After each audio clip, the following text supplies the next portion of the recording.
Yeah.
I'm at Grace Church Road. I went to Waynesboro to bring this man down to this address, and now he's trying to force his way into a house. I'm afraid to move my vehicle.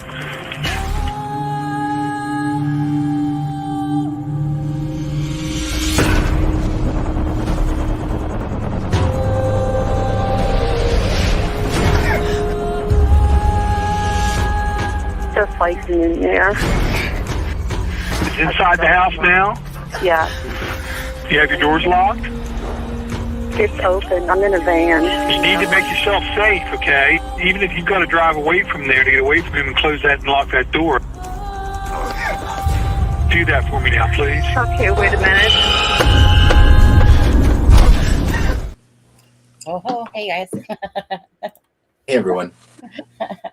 Me and Adam couldn't decide if we were going to do a live tonight because we were both really tired. So, obviously, here we are. Here we are. Yeah. So, yes, I know it's just because we've done a live like on 2 days that we normally wouldn't be doing lives, and we YOLO too much, and yeah, Right. and We did 2 yesterday. yeah, and we were both just tired, so that then got energy, I suppose. Anyways, thank you guys for joining.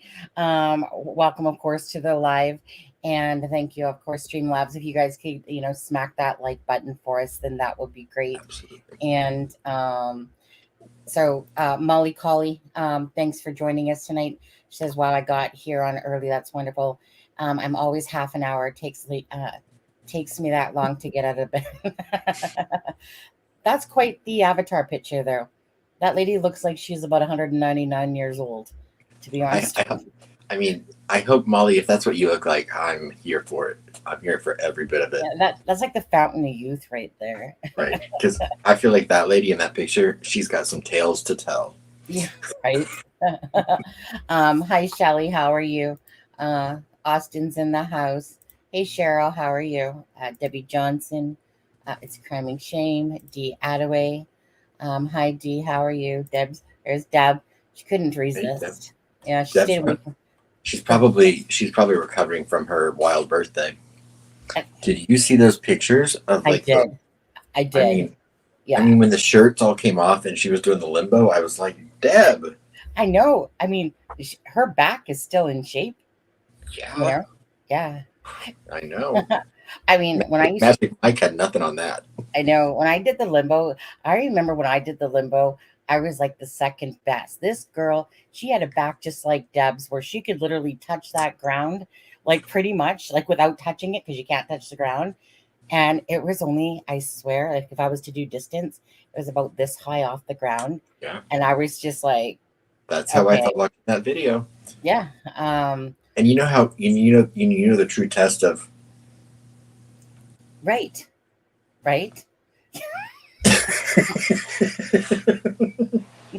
Aw, thank you, Molly Colley. That's really nice to start off the night with. Thank you so much. Thank you, Molly. Thank you. Yeah, your music will come in a second. Yeah. And we're just kidding, everyone. Deb did not do the limbo that I know of last night. It was the somersaulting actually that I was impressed with. I'm a little drunk and I know. Not quite. Maybe. Super chat. $5. Thank you. Love you both. Thank you. Thank you very much. Let's see here. I know we don't do this often enough anymore, but I got the gloss. Thank you, Molly. But yeah, no, it wasn't really so much the limbo that, I mean, sure we were making it seem like she was going that low, but it was a little higher than that. But it was the somersaults off the table onto the bar. Wild. It was almost like watching Coyote Ugly, that movie, wasn't it? Aww. Yeah. Oh, we froze. Hear our music. Oh, Deb's saying that we froze. Okay, Deb, not in our world, we didn't freeze. So, yeah, yeah. I think it's your Wi-Fi, Deb. I think it's your Wi-Fi because we didn't freeze here. But anyways, so hello, beautiful people, and again, happy birthday yesterday, Deb. I didn't realize you're such a wild thing, but you know, Deb comes off innocent. You know, that's how always my sister came off. My twin sister, right? That's how she came off too, looking all innocent. But she had the most of the skeletons in her closet. The more buttoned up you are, the more. That's exactly was like my twin. Yep. Okay. Hi, CJK. How are you? So we get the tired, goofy side. Perhaps not either. Haven't decided. Probably not. I don't know. Hi, Lazy. How are you? There's Lacey song. Remember, like wax on, wax off. Lacey song. Yeah. Now that's how I see that in my head. I was afraid oh, look at this. She was literally having convulsions. That's what that equates to when she says that. It's just, she was like having anxiety, obviously. And then, Sunny and Adam are on. Yeah. And there's, of course, Molly Colley. Thank you for that again. Thank you again. Yeah. Oh, that's just Deb over there having issues. Hi, Fibro. How are you? Hey, Fibro. Oh, my word. Yeah. Peanut, maybe. Maybe. It's better than, yeah, maybe. Don't make me go into Jiffy form because I got a Jiffy peanut butter, emote that I could be using right now. Deadaway says, happy belated birthday, Deb. Streamlab says, put your finger on that like button. Pretty sure. Yeah. If you're not subscribed, get subscribed. Yeah, and said check out the merchandise too. And no one unsubscribed to me because I hit 1,100 today. So I'm like, I want to keep that number. Hey, Heather. Hi, Heather. How are you? Yeah. Fibro, I will not try to hide you tonight. Yeah. Okay. So, again, thank you guys for joining. We're going to kind of talk about the Murdaugh case, along with the Stephen Smith case that they reopened that one, right, Adam, with it? Yes. Okay. And so, that was because basically of, we'll get into that when we watch a video about that one. And for anyone that doesn't know, the Stephen Smith case is, to me, it's very interesting. Yeah. Especially with you, when you look at it with the timing of the Murdaugh case. So we'll get into that. But then we're also going to talk about Nicola Bulley, of course, and I'll let Sunny. Yeah, we'll start off with Nicola, because then we're going to talk about Idaho as well. And I mean, Idaho is getting a little bit, I don't know, what do you want to call it, stupid at the moment. I always got to have the cray in there. But with Nicola's case, like I put out a video earlier today. I guess I just really feel like, okay, so they're doing, of course, investigation, of course, into some of those main factors, like why did they put out the personal information, and basically, I think there was 3 questions. Can't even remember the 3 questions. Either way, basically, it's about how the case is being handled. And then you're talking about Nicola, correct? Yeah, sorry, in the Nicola case here. Nicola, I should say. However you say it. Some people, I hear people saying it all different ways. Hi, Kathy. How are you? Hi, Barry. Hey, Kathy. Welcome. Hey, Barry. Yeah. And Barry's from Australia. We have a lot of viewers from Australia and New We Zealand, do. which is And then that's, awesome. yeah. And I guess, I mean, like their whole time zone, I'm not even sure what time. Barry, what time is it in Australia right now? Because It's in the future. I know, I always thought that if you could tell me the lottery numbers in the future. What time is it in Sydney, Australia? Yeah. 2:48 p.m. 2:48. Hold on a in second. Sydney. Hold on. Oprah, I'm going to have to call you back, okay? It's more important that we talk about Nicola right now. Okay, bye. All right. She's fine with that. Okay. So 2:48 In Sydney, yes. p.m. p.m. Yeah. Today. Okay, that's but Sunny, in the future. I know. Isn't it so strange? Yeah. Barry, what does it feel like to be in the future? Right. Barry, if you could just let me know how today is going to go. Right. Okay. But anyways, back to in Adelaide. Yeah. I think of Adele for some reason whenever I see that Adelaide name. I think I know someone that was from there that I talked to. I personally, Barry, love the Australian accent. It's actually my favorite one. But you see, my husband's British.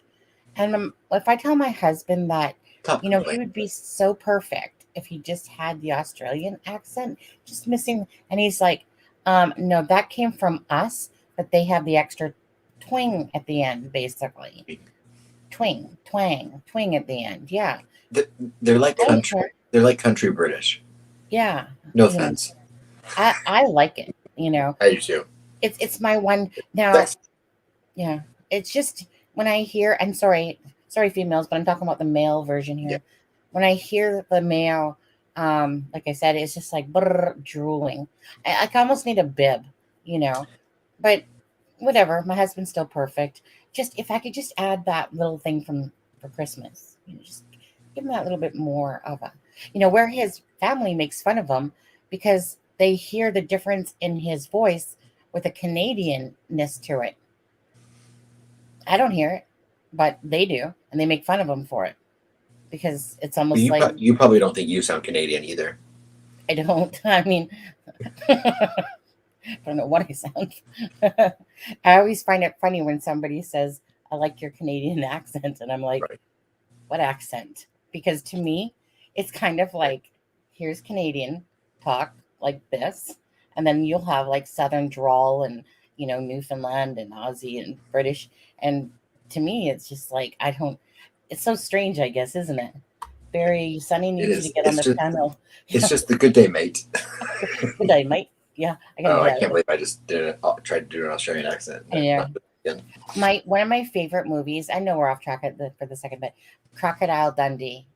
Okay, the Crocodile Dundee. I've watched that one like multiple times just because of that. That's not a knife.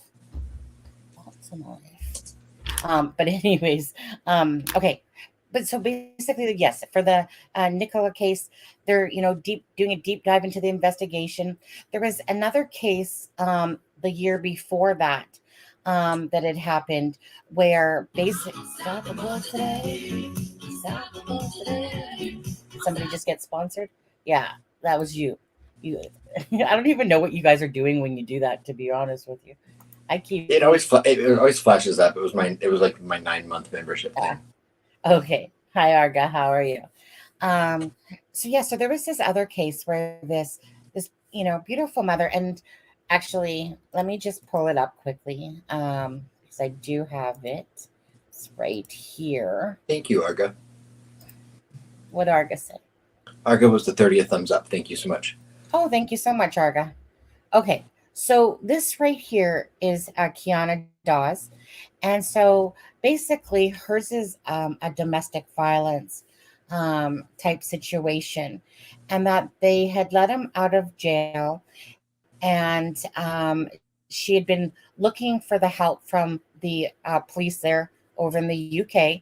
And basically what she did was she dropped her daughter off at a friend's house and basically went and let a train plow into her and took her life because she just, look at, You know, like look at this, right? Oh, oh, she survived. No, she didn't. Oh, what's No, that picture? that's just one of her during the times, many times that she was being, being attacked. So Oh, she was okay. basically, the fact is, she was crying for help, and that they're saying, I believe what they're saying is that the same person that's in the Nicola Bewley case, and I don't want to say which lady it is, you know, as well for gross misconduct of handling of the case.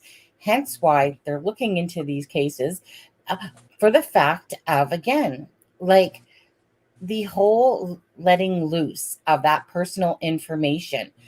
I don't care myself what anybody else says. As a person, as a human being, if they thought that she wasn't alive, there was no reason to let that out at any part, even if they felt like there was an issue.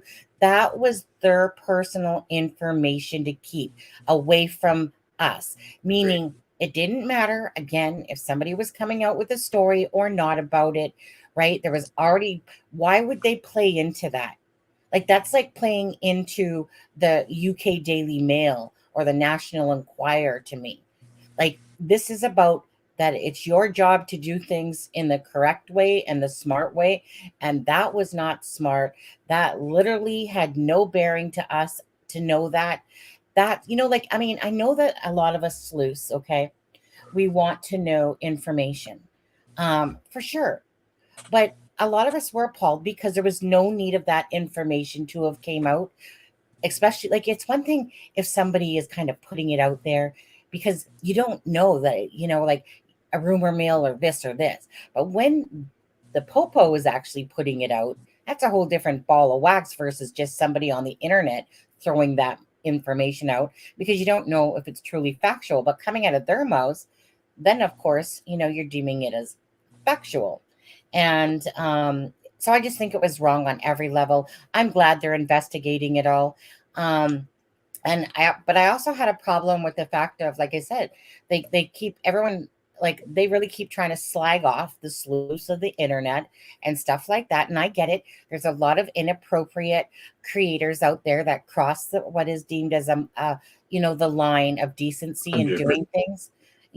But that moral line is really dependent to somebody else on their own levels of morals. But then there's blatantly what you consider kind of Right. crossing the line. And to me, like I said, I mean, to sit there and I mean, remember in the Summer Wells case, to literally sneak onto their land to try to get an interview, claiming that they were from news and the different things, when you're adding a bunch of BS to it and stuff like that. But my thing is this, is that it was a psychic medium, tarot card reader named Jason Dean Rothwell and his friend that were sleuths of the internet in a sense, meaning they were watching the case. They wanted to do what they could. So because of them, those two people, that's why Nicola Bully was found that day. It wasn't because of their technology. It wasn't because of their hard work. Their hard work did not pay off. It was two people, one being a psychic medium, and I'm not sure if the other one is, one being a psychic medium, tarot card reader, that found the girls, that thought that he could help because he was disgusted with the way some of the internet sleuths were handling it. So when they want to sit there and be so tough, because who else helped with the Gabby Petito case? I mean, there's so many instances. So you Yeah. take the good with the bad Yeah. at the end of the day. It's not going to change. So unless laws change, it's not going to change. But at the end of the day, TikTok, Facebook, YouTube, all these different, and Instagrams, all these different platforms, they keep setting these bars of what their rules and expectations that you're supposed to follow, these guidelines. Okay, how many times have we watched videos that we should never ever see on all of these platforms?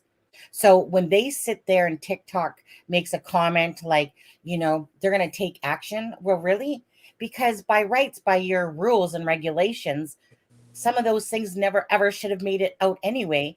So they are to blame, Right. for that happening. Just like the police over there, they're to blame for what they kind of trickled down by doing things in a manner that made people think that all they were doing was focusing really on the river and Yeah. that they couldn't find them. And then they release that information.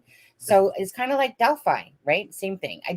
Like I said, I'm glad that they're doing an internal I investigation agree. into it, because I do feel like, it was handled wrong, and they definitely could have handled it a lot better. But not to discredit the hard work that they did do. Right. Obviously, it doesn't all fall into one little basket, but at the end of the day, they did not find Nicola. Right. Okay, people Well, from the internet found Nicola. All right. that makes, to me, that's actually what you just said about social media platforms and content creating. It brings up an interesting fact. I don't know if anyone's been following. There's a case, and I can't remember the name of the case, but the Supreme Court in the United States yesterday heard arguments for a case brought about by a woman who was unalived in the UK, who there's an amendment in the Constitution of the United States that basically was written in 1996 when the internet was very, very young, and it basically states that websites aren't liable for things that are posted on their websites, which is how people get away with like posting things on YouTube or Facebook or things like that, and then the website doesn't become liable for it. And so what this family has done is they have sued YouTube, or Google, which is the parent company of YouTube. Google, They have sued because they're not suing because of the person that posts the content. They're suing because of the algorithm that pushes that content out. And like anyone knows, after you click on a video in any one of these websites, it takes you to more videos like that. right. And so it's not suing the website itself. It's not suing the website for the content creation. It's suing the algorithm. Right. And it could, I mean, I know it's kind of one of those the cases that sound boring, but it could have probably the most far-reaching ramifications for any court case that's ever been brought about on the internet, because it's a double-edged sword, because it could help create less of a sense of false information coming out on the internet, but it also could make these websites more leery to let regular content come out. So it might tighten the circle of the creators that actually get exposure on these algorithms. Yeah. So, well, it's a very double-edged sword thing. And we won't hear the result of it probably until June or July. But the Supreme Court did hear those arguments yesterday. Well, that kind of leads me into, we'll go into that Idaho case here. With that being said, okay. I'll be right back. Saying I'm using the restroom really quick. Yeah, absolutely. Okay, I'll wait for you actually. And we'll make this screen a little bit bigger. Anyways, so if you guys have any thoughts or things with Nicola's case going on, I know that. Okay, so I want to say today that there was somebody who sent me an email. If you see it and you're watching this live right now, I have read your email. I haven't replied to it yet. It was a long email, and of course, I was doing some other things. But just to let you know, I want to thank you for your email that you did send to me, and appreciate the time it took to write out that lengthy email to me. And I will respond back to you, just so you know. So I have some nutty stuff coming up lately on my list. Is Deb showing up on your list, Grandma Watches? Yeah. I'm just kidding. So we're gonna, like I said, get into this. Basically, this person underneath is Justin Rodriguez, and then Lana from Truth and Transparency. But this is actually from this channel that's called Van Life Adventures and Open Mind Perspective. So that's where it's actually from. 2 secs, guys. Okay. Oh, now I was gonna say, give me 1 sec. Just gonna make myself a little drinky. 1 second.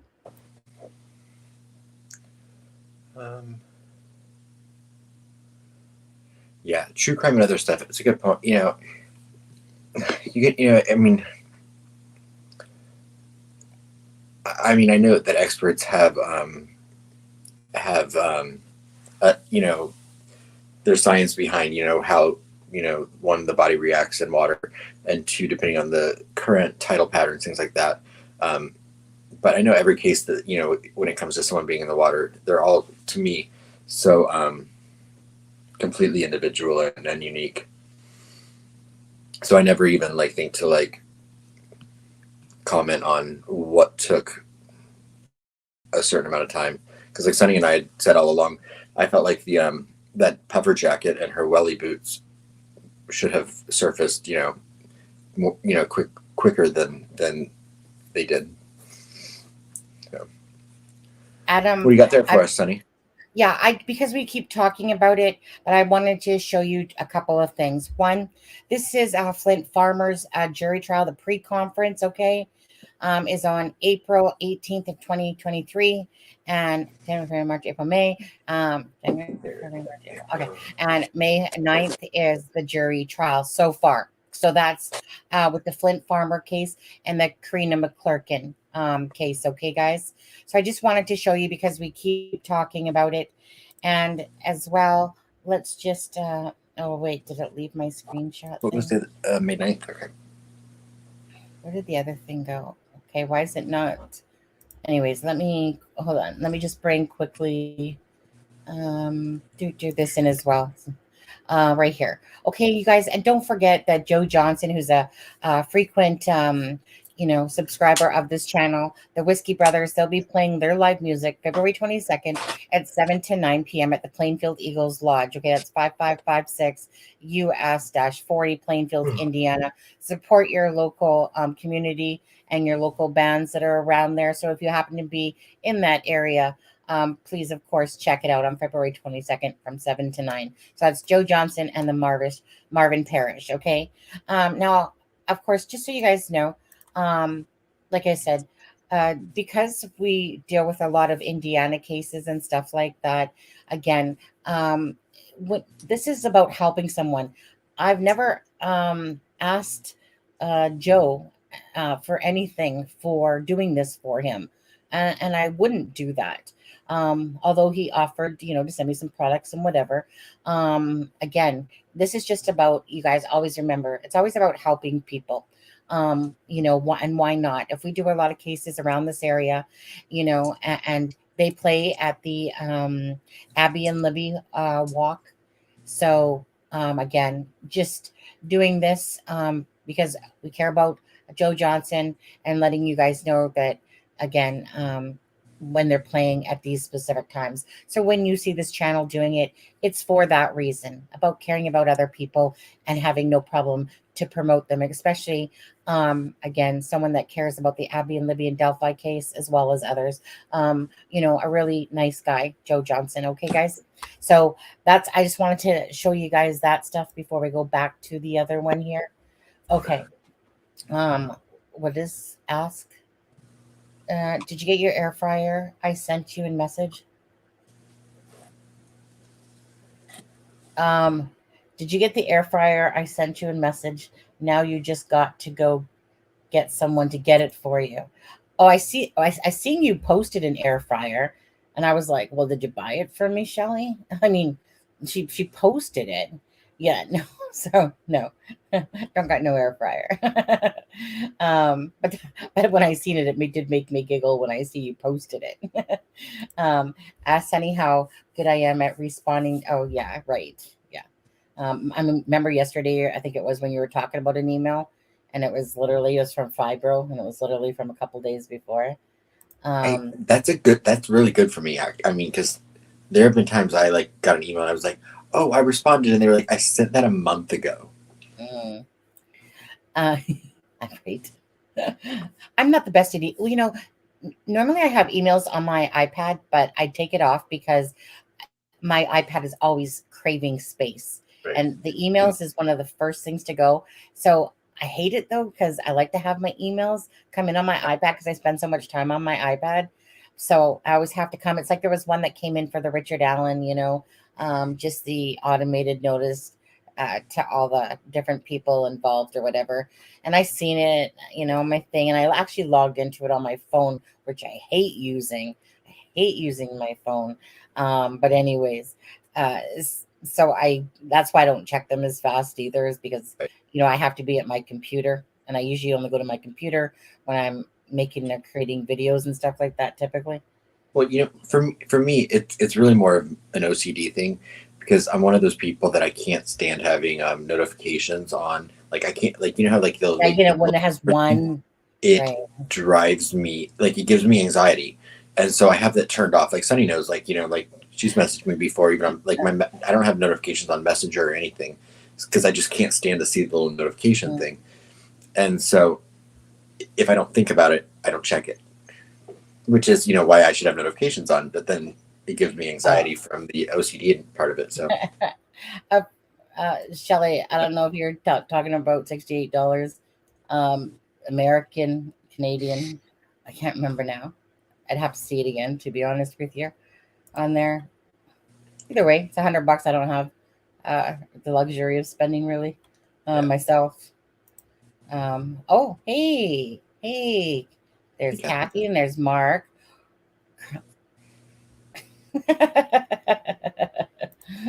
On there. I think it would make more for an exciting Yeah, it could.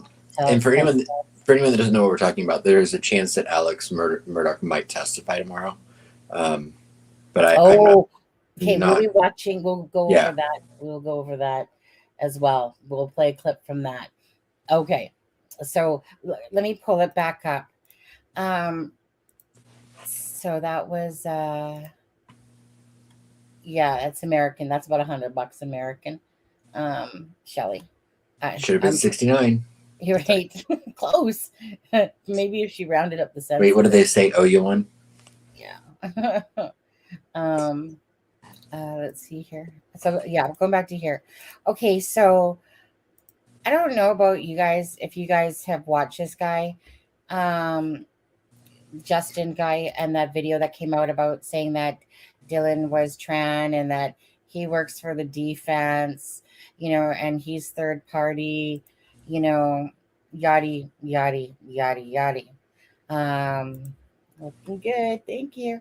I don't have an air fryer, Mark, though. That's why someone said you were avoiding coming into chat yesterday. That one actually made me laugh too. Anyways, you guys, so as for this is Truth and Transparency. I'm just going to play you the part up until it's just going to be a couple minutes long. So watch it with us and be right back, okay?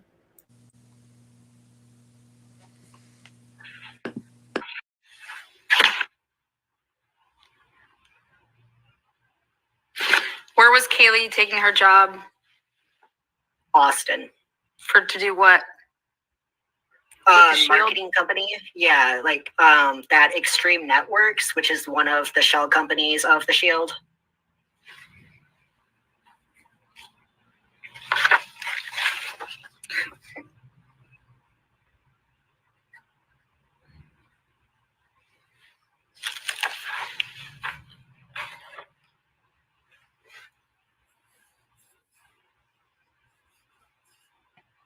Who are the three people in the house?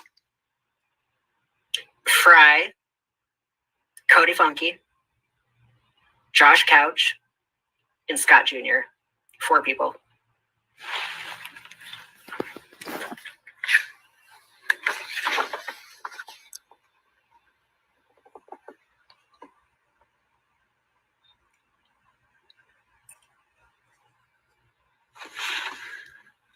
So you're saying Scott Jr., Cody? Yep. Why was he in town? Church stuff, I think. I'm not entirely sure why he was in town, unless it was because of the events of that night, if he purposely came for that, which I feel like he did. And Fry, Cody, Who was the other one you said? Josh Couch. And Josh Couch is the Chef Dizzy Twitter. And that's why he's freaking the fuck out.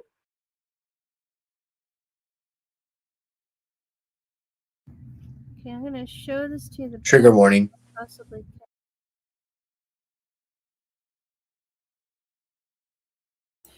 Oh, my bad. I gotta bring that back up again. Present a screen.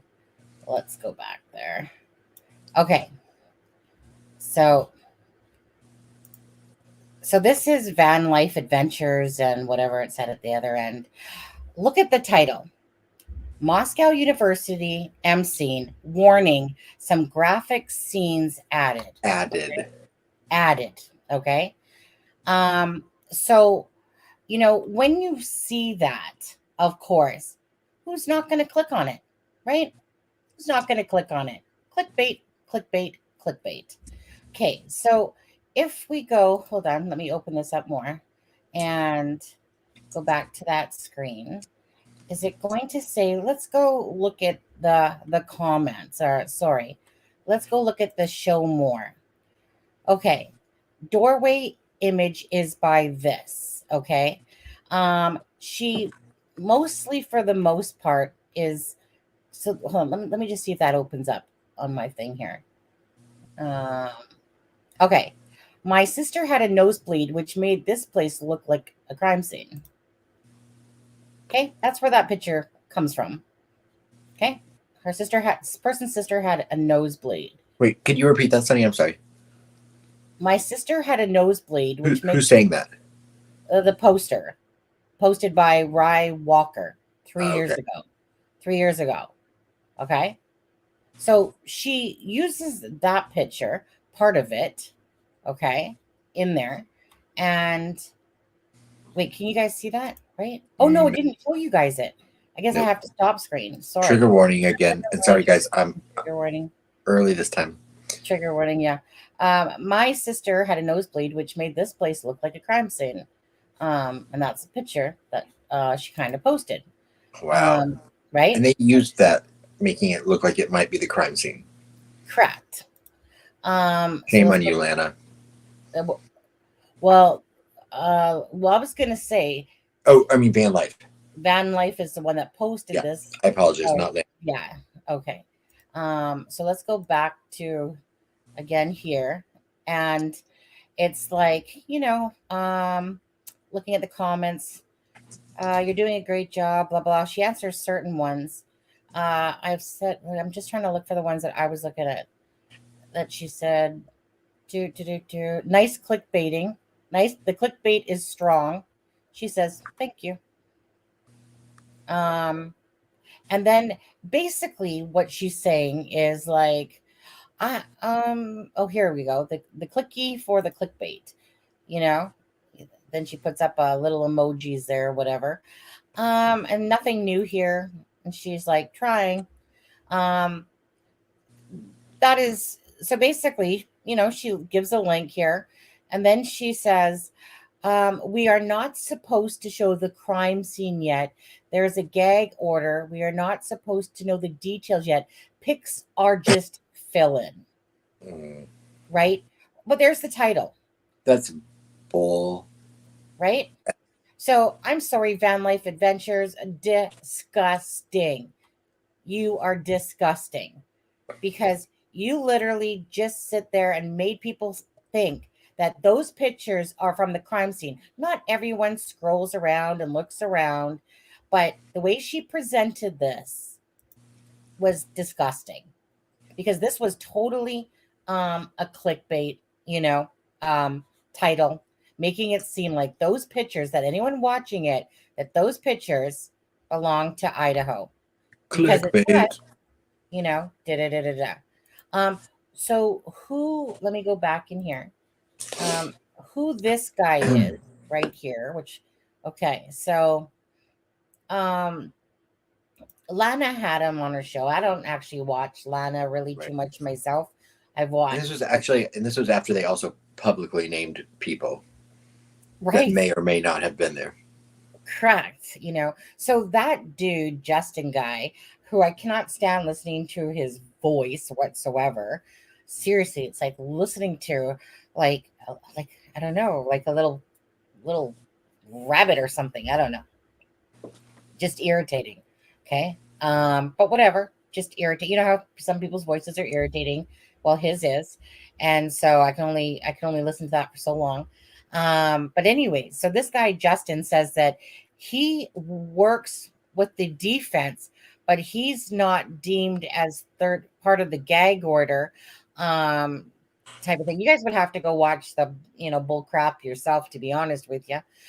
Basically is calling out names, saying that he being trans is probably him being the perfect person to tell Dylan's story, and that Dylan was beat up by three guys, and that that he's trans, etc. So of course people are riding it. I chose not to ride it. I seen it the morning it came out, and and so it's just when you see this type of thing. So this guy's claiming that he works for the defense, but because he's not part of the gag order, he's telling Dylan's story, blah, blah, blah. So I think he's under the channel called Justin. I mean, Lana, I think, was doing a part 2 today or something. I just happened to watch it yesterday because what happened was is that I came across this and I thought to myself, really? Somebody's showing crime scene photos? Really? Like, really, that's how low they're stooping to sit there and put those out on their channel? So I'm starting to look around, like going, and then I thought, you know what, let me go back and let me see if there's anything that's referring to them as something else, like different photos, whatever. And sure enough, but disgusting, right? That was literally for using people, because any person, so I don't know who's the dumber ones here. Is it because we click on these things because it says that, and we believe that what we're seeing is actually what's going to be in the video? Sunny, how many views did that video get? So so far. So far, this video, because it's only a 1.71, it's got 9,597. It was posted today, though. Right. As of the 22nd. Wow. Right. That's why that exactly is why people do it. Yeah. Mm-hmm. And so for me, that personally disgusts me, because she literally put in crime scene photos from something that wasn't even a crime scene of the first one. The second and third, probably. The first one picture, obviously, is from a bleeding nose. The person had posted from 3 years ago. So, hey, if that's how you need to, get your clicks and views, and, I personally get pissed off when I see that happens. There's been the odd person that's tried to accuse us of clickbaiting. I don't think we ever have tried to ever clickbait, because sorry, I left the thing, because of what we talk about is in the video, like in our live or whatever we're talking about. Right. We don't try to sit there and deceive to that and then stick in some photos that's from a different crime scene. But you notice how many people, of course, don't read the other stuff, and that's exactly it. So then the next thing you know, they take those photos thinking that they're part of the crime scene, and then right, and then that's how it all. I mean, we both got sent those photos today, and it was like, oh, so then we had to do our own little thing, in which you found the source. So yeah. But had we not done our own due diligence, we would have been like, oh, here's crime scene photos, and spread that misinformation. Yeah. And that sadly is what too many people do, is they don't do their own investigate, or they don't do their own due diligence, and they just spread it. So the other news that came out in Idaho today, was this article by People Magazine. So if anyone is not sure what we're talking about, I have it pulled up, Sunny. If you want, we can read it. Yeah, go ahead. Okay. This reads, the man accused of unaliving 4 University of Idaho students last November allegedly had pictures of one of the female victims on his phone, a source familiar with the investigation tells People. A phone that belonged to Brian Koberger was collected after his arrest. According to the source, authorities found pictures of the victim on the device. The source did not specify whether they were photos that he had taken of her or if they had been downloaded from her social media. He had more than one picture of her, the source says. It was clear he had been paying attention to her. Madison Mogan, 21, Kaylee Gonzalez, 21, Xana Kernodle, 20, and Ethan Chapin, 20, were all passing in an off-campus rental home in Moscow, Idaho on November 13th. A masked intruder entered the home and unalived the 4 students with a fixed blade object. More than a month later, authorities arrested Koberger, a 28-year-old graduate student and teaching assistant at Washington State University. He was charged with 4 counts of unaliving and 1 count of felony burglary. I'm not going to read the rest because it's just, it's just kind of rehashing stuff we already know. But, to me, this, I know that, we don't have a way to verify this ourselves, but I know a lot of people have heard the information, so I wanted to share it. And it, to me, would go perfectly in line with the idea that Bryant had messaged at least one of the victims on social media, and that slid into her Instagram DMs, and that she hadn't responded, and we're not sure whether she even ever actually saw them. But I mean, this does not seem improbable to me. I'm sorry. Mm-hmm.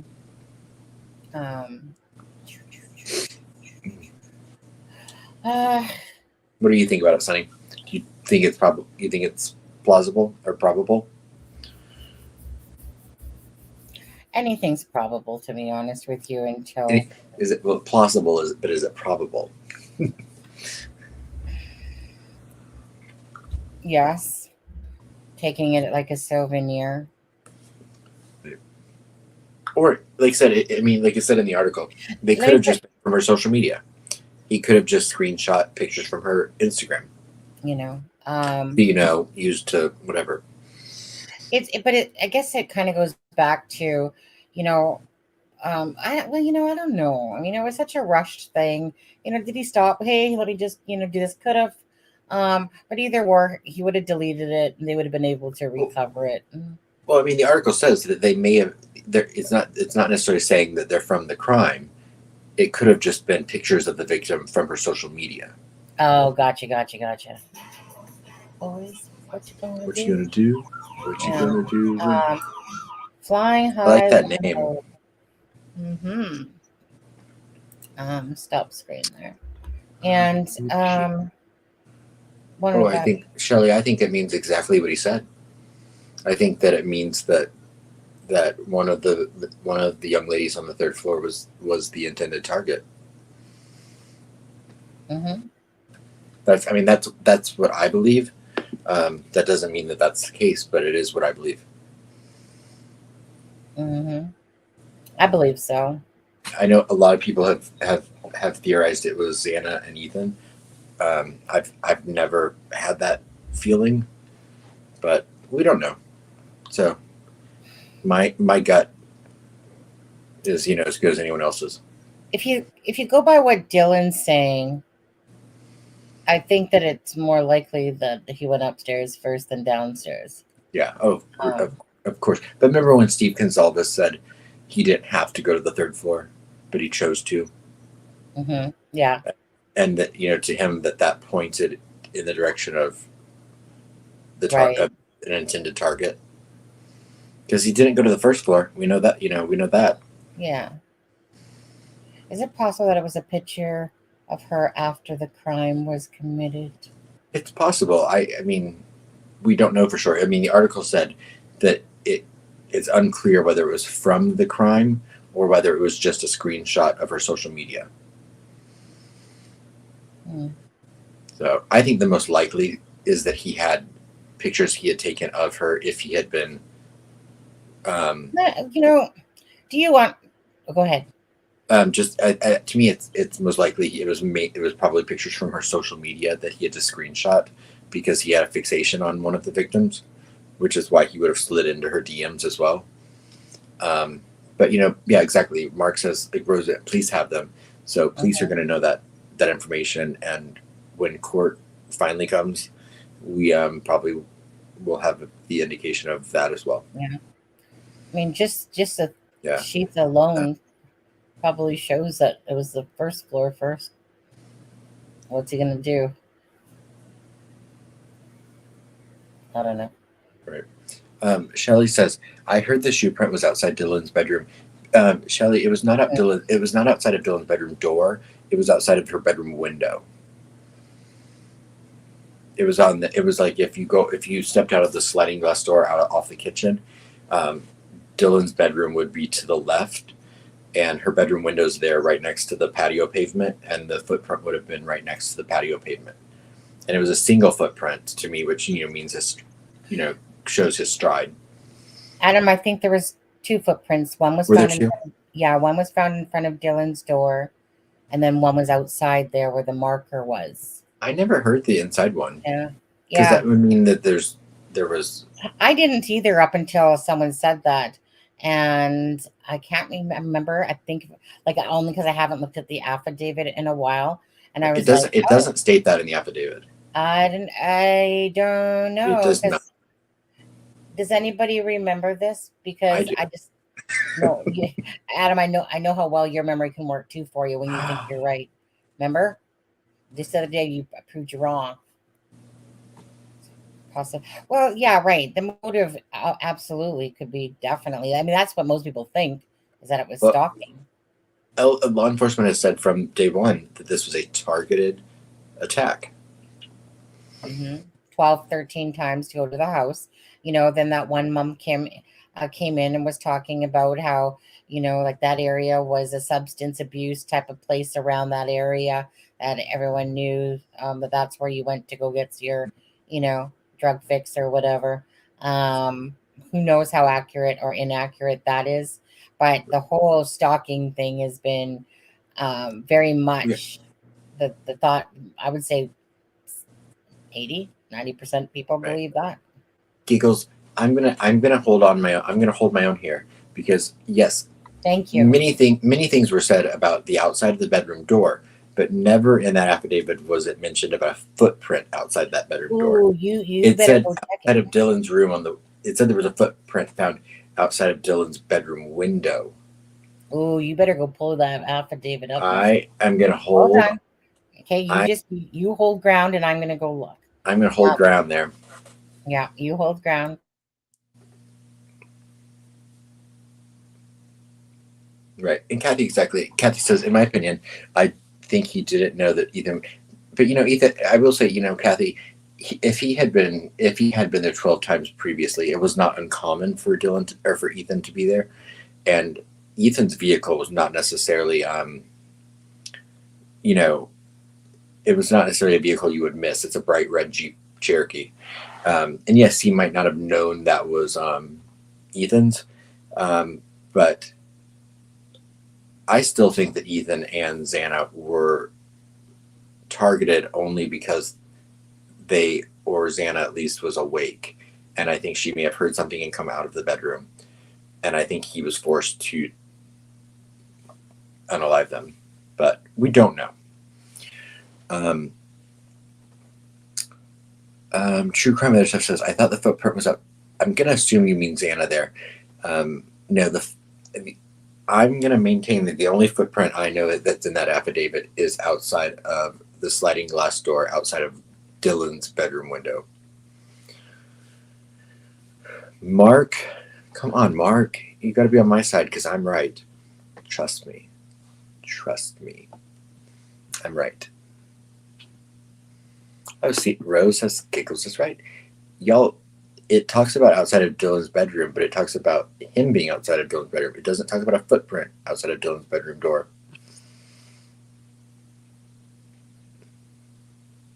Nope.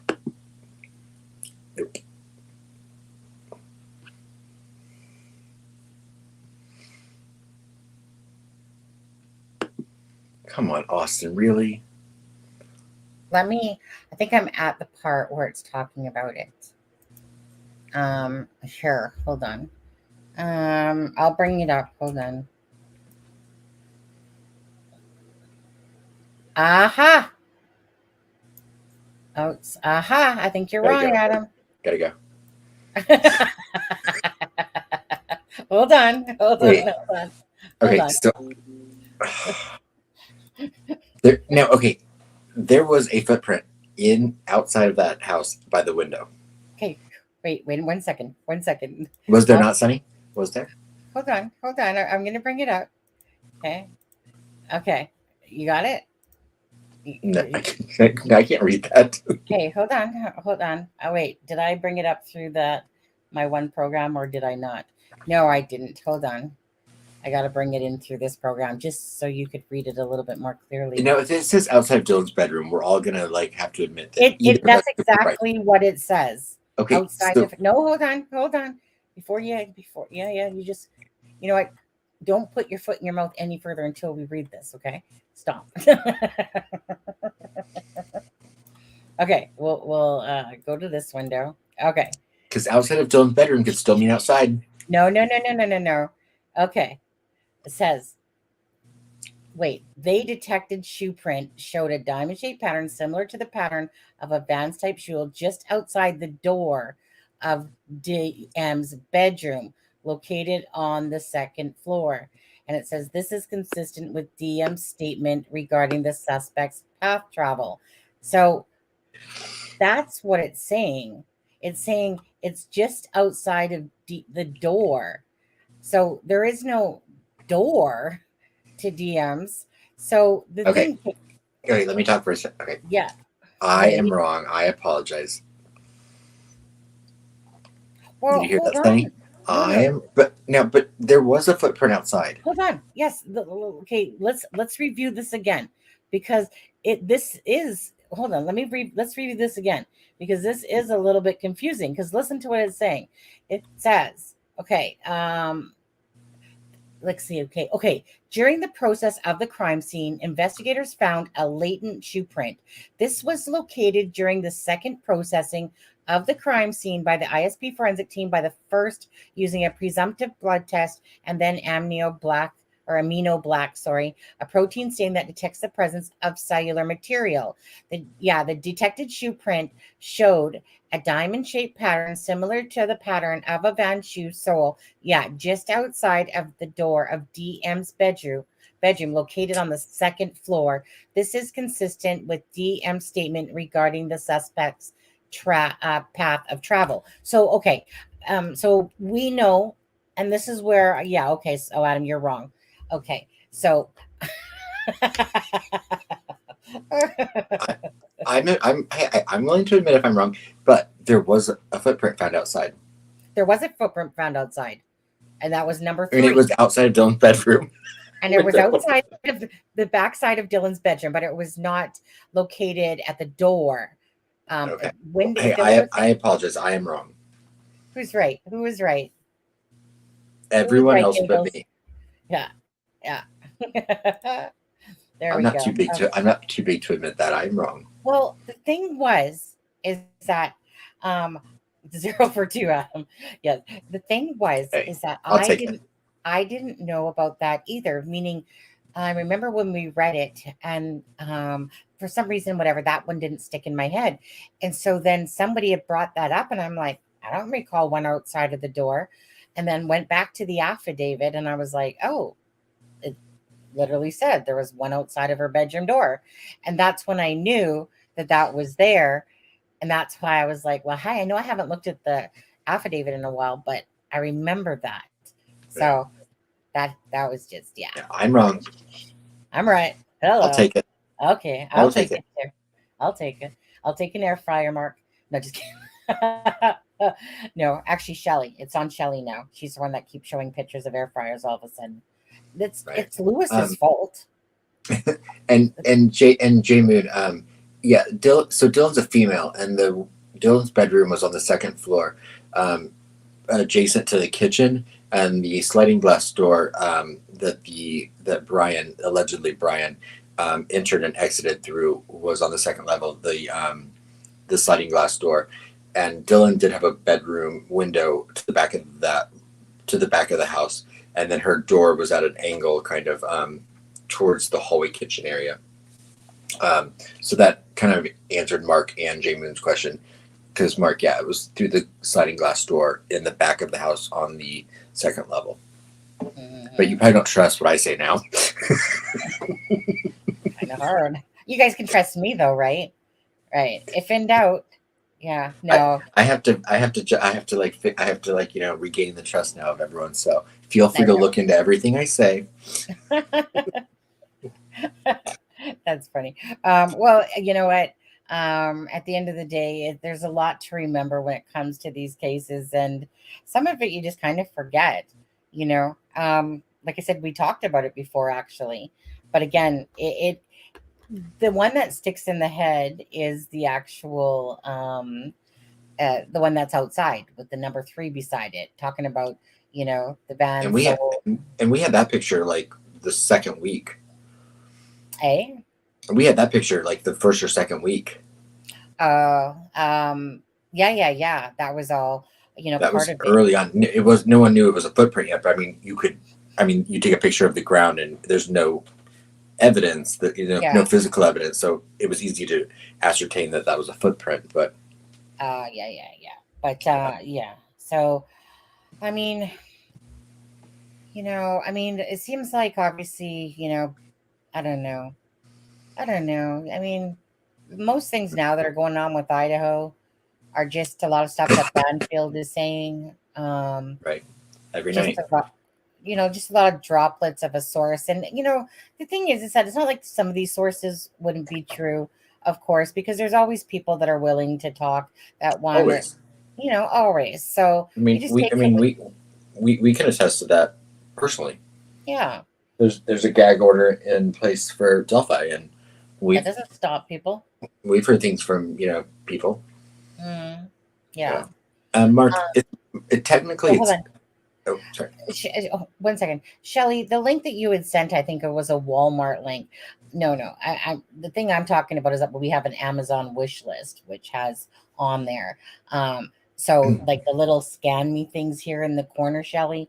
So having a Walmart link wouldn't make a difference, neither here nor there. Shipping, because that way that's like an outside total thing, where you would literally have to know somebody's address. Whereas on Amazon, I don't think that they actually show you the person's address. Don't. No, they take care of it for you. That's why. You just go to the Amazon list and no, Mark, I'm not expecting you to buy me an air fryer. If I get one at some point, great. I'd love to. That's the A-ball. I mean, I would do a video on it, but it's just that Lewis keeps talking about it. I don't really like to cook, but I keep hearing about how great an air fryer is. It's not really in my budget at the moment, and that's only because, like I said, I used to, up until the end of August, I was working full time and I was making good, decent money, And then because of the economy, I ended up losing my job. So really, my husband takes the brunt of everything. And if I was to equate the YouTube money, and for instance, YouTube just paid out yesterday, $175 for the 2 phone bills, blah, blah, blah, blah, blah, car insurance, stuff like that.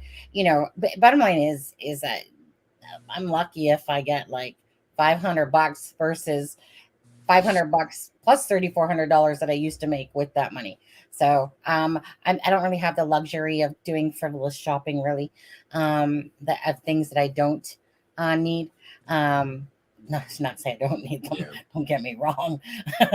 It's just I don't have that luxury because my husband already takes the brunt of the rent and all that stuff and the car payments and everything. So my husband's, let me put it this way. My husband's been allowing me to work on the YouTube channel.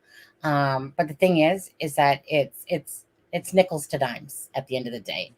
A channel that has 7,000 people is nickels to dimes. So unless we want to start creating thumbnails like what Van Life did, and get clicks and views off of that and try to write off of people's, stuff like that. That's I'll never play that way.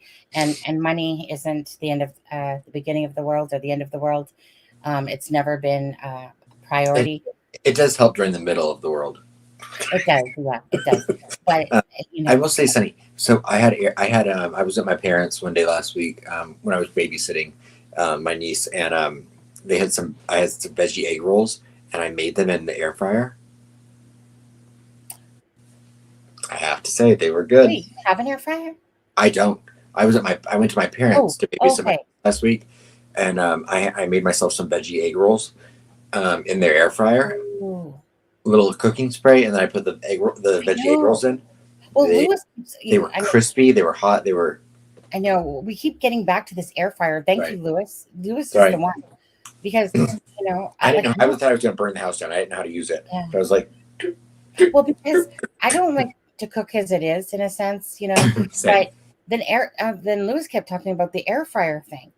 And then I remember the link that he sent. It was like $450 for this Ninja thing. And I'm like, I don't got 400. That's what my parents have. Right. That's what my parents have, the Ninja thing. But, on Amazon, they have different, cheaper models and stuff like that. But anyways, so in my head, I picture, I don't like, okay, French fries are nice, but I don't like all the grease and stuff, Same. like that's not good. I've already had, my bladder already exploded a few years back. Yeah. Do you know? So, so to have greasy foods is not really good for me. So I keep thinking about this air fryer, but I had no idea. Like some of them were that expensive because that was the only one I looked at the time. But then if you go on Amazon, then you can see like there's a whole bunch of different ones. Sunny. What? Look, Kelt says, WTH guys, I refreshed YouTube on another tab and 2 air fryer videos came up. That's how much they're watching what you're doing. Yep. Here you go. Shelly says, I belong to discount groups for Amazon and Walmart. Anyways, we can move Austin, on. were you a skater boy? The air fryer. Skater boy. I said, see you later, boy. Oh, yeah. One day I'll get one. I don't get me wrong. Like I said, I like to tease about things, and Mark, if nobody recalls, Mark was in the chat the other day. We were playing 8-ball, and he's like, ask the 8-ball something about the air fryer or whatever. And so I think we shook it like 4 times, and then it ended up saying yes. And then Mark goes today. He's like it said yes or something like that. Then it said something like probably not. And then it said another yes and whatever. Anyways, we were just having fun with it or whatever. So that's where the teasing comes from, is because of that game night we were playing about the air fryer.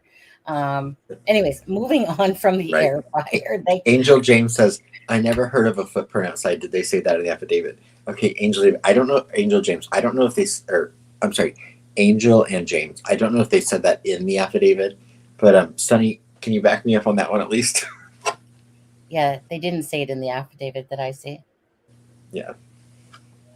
Yeah. I don't have the picture handy, but there's a 3 by it, and there's a picture of a footprint in the soil next to the patio outside Dylan's bedroom. So, I don't want to lose all the credibility for it.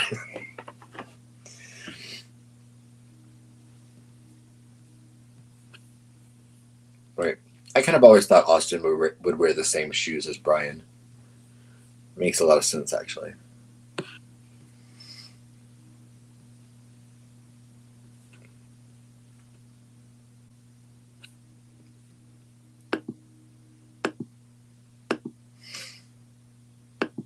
Hey, Kelt, I'm good.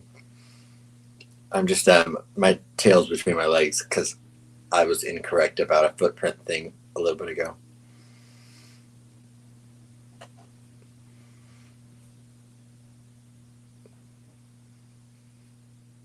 Yeah, exactly, Shelly. I was good until I'd eat crow. Now, I'm still good. I do hate being wrong, though. I'm going to lay in bed tonight and think about that. So this is where this is the first one I came across. This is where that other footprint was where the number 3 marker was. Okay, so this is the one that's outside. It's not quite outside of the window, but this is the one that's on the back side of the house. That's the number 3. So that's the one that a lot of times people are thinking about when they're thinking about the Van Sol. Obviously there's a lot of people that wear Van Sols as well. Let's see here. I know that in this one picture they were showing. Oh, I can't get over that hot cop. He's in Oh, Pennsylvania. Leave him alone. I He's got to be on know. TikTok or something now, right? I mean, the guy's got to maximize that exposure. I thought it was so funny that one morning when I look at my Twitter and that one person leaves a tweet that says, All of us. Yeah, I think we're focusing on the wrong thing here. Anyone seen that hot cop that was leading Brian Koberger? My favorite thing actually is when they're walking Brian Koberger out in Pennsylvania, and you've got the little guy next to him that's kind of balding, and he's like, but then the hot cop's next to him, like. You know what? This is Appreciation Day as well. We can take a moment, you guys, to appreciate. We can. We know that mostly females watch this anyway. Any males that are watching this right now, go ahead. Got a lot of men in here. Just go to well, maybe the men can. You guys can absolutely agree that. Don't look at this guy. Who cares? The men should appreciate it because they should want to look like that. Look at this guy. Okay. Mark, the answer to that is no. What was the question? If I gift on Amazon, will it show my address to the recipient? No. But it's smart of you not to want Sunny to have your address. Yeah, no. It doesn't do that. Basically, with Amazon, only because I am an Amazon person myself, I don't like shopping either. So Amazon is my friend when I do shop. It's one of those things that's kept private. And just like my address is kept private, the Amazon wish list is simply you doing it, purchasing it, but it doesn't show your address. It just sends it off to the address that it has stored for us, meaning me or Adam, because Adam has his own. His is the drinking one. I should probably have had the drinking one. True. But just so you know that, because a lot of people are very much concerned about, so just so anyone else knows as well, whether it's here or in the future for other creators that you're in. So just know that the privacy is there that's the whole point of the Amazon wish list. It's kind of like you go in, do your thing. And basically the only thing it's really going to do, unless you turn it off, but I don't know why people would do that, because obviously people want, you want to appreciate, it will show you a notification that in your email that someone bought you something from Amazon or whatever, and then it ships it off to the address. But I want people to know that, okay? Yeah. And you can add a note. Sorry, if I gift on Amazon, will it show my address, which we just answered? No, you can just add a note, right? Oh yes, I see that now. Anyone know? Okay. Oh, I see. I'm back behind things on that, but I just want people to be aware of that, because a lot of people are very much concerned of their address out there. So I respect that myself with things. I took you guys for a Google ride and showed you where I live. My twin sister and Adam. I'm not one of those ones myself that, I mean, maybe it's smart, maybe it's dumb, but it's one of those things. If somebody truly wanted to find out that my address where I live, they could, and so be it. Get up through the gate, get up with the fob, go through all that to get to the apartment. It's not like I just live in a house where you can just go up to the front door. You have to get through the gate. You have to use the fob to get into the door, use the fob to go up the elevator, So whatever. It's almost like being in Area 51. But anyways, so, okay. Did you guys appreciate? Okay. Because this was Appreciation Day. We're not talking about BK here. We're talking about the sheriff over here. Okay. Difference. So in saying that, let's move on, you guys, to we're at the 1 hour and 15-minute mark, so let's move on to right. Okay, so I'm gonna play a little bit of the clip for those two things. Actually, okay, let me start off with the clip where the prosecutors are basically saying, hey, so if Alex Murdaugh testifies Can we have it so that he's not allowed to ask any questions? Wasn't that comical? Didn't you Oh find yeah. that mostly So, ridiculous? yeah. So what what they're trying to do is they're saying if he testifies, um, can they narrow the scope of the questioning to the specific incidences only involved with the night of the event, right? Not anything else, or is it the financial stuff? The financial stuff. So what they're saying is they want to narrow the scope to the financial stuff, but not the night of the event. No, opposite way around, Adam. That's what I just said. You said the financial stuff. Oh no, sorry. I thought I misheard you because I only caught the end of what you were saying there. So yes, it's about that they don't want to bring in the financial stuff. They only want it to be about the unaliving and Okay, not the that's financial what I thought. information. Yeah. That's what I thought originally. But Sorry, I only caught that's the okay. end of what you said. So And so what they basically are like saying it's basically like if I would have like, okay, Sonny, I want to talk about this, but I only want to talk about it in the way I want to talk about it. in our Nothing. terms. And then he kept saying, "Well, Judge, you're not understanding me. I'm talking about not the evidentiary, da da da da da." Anyways, let's watch it, you guys, and we'll come back to you in just a bit, and we'll I thought it was like ridiculous myself.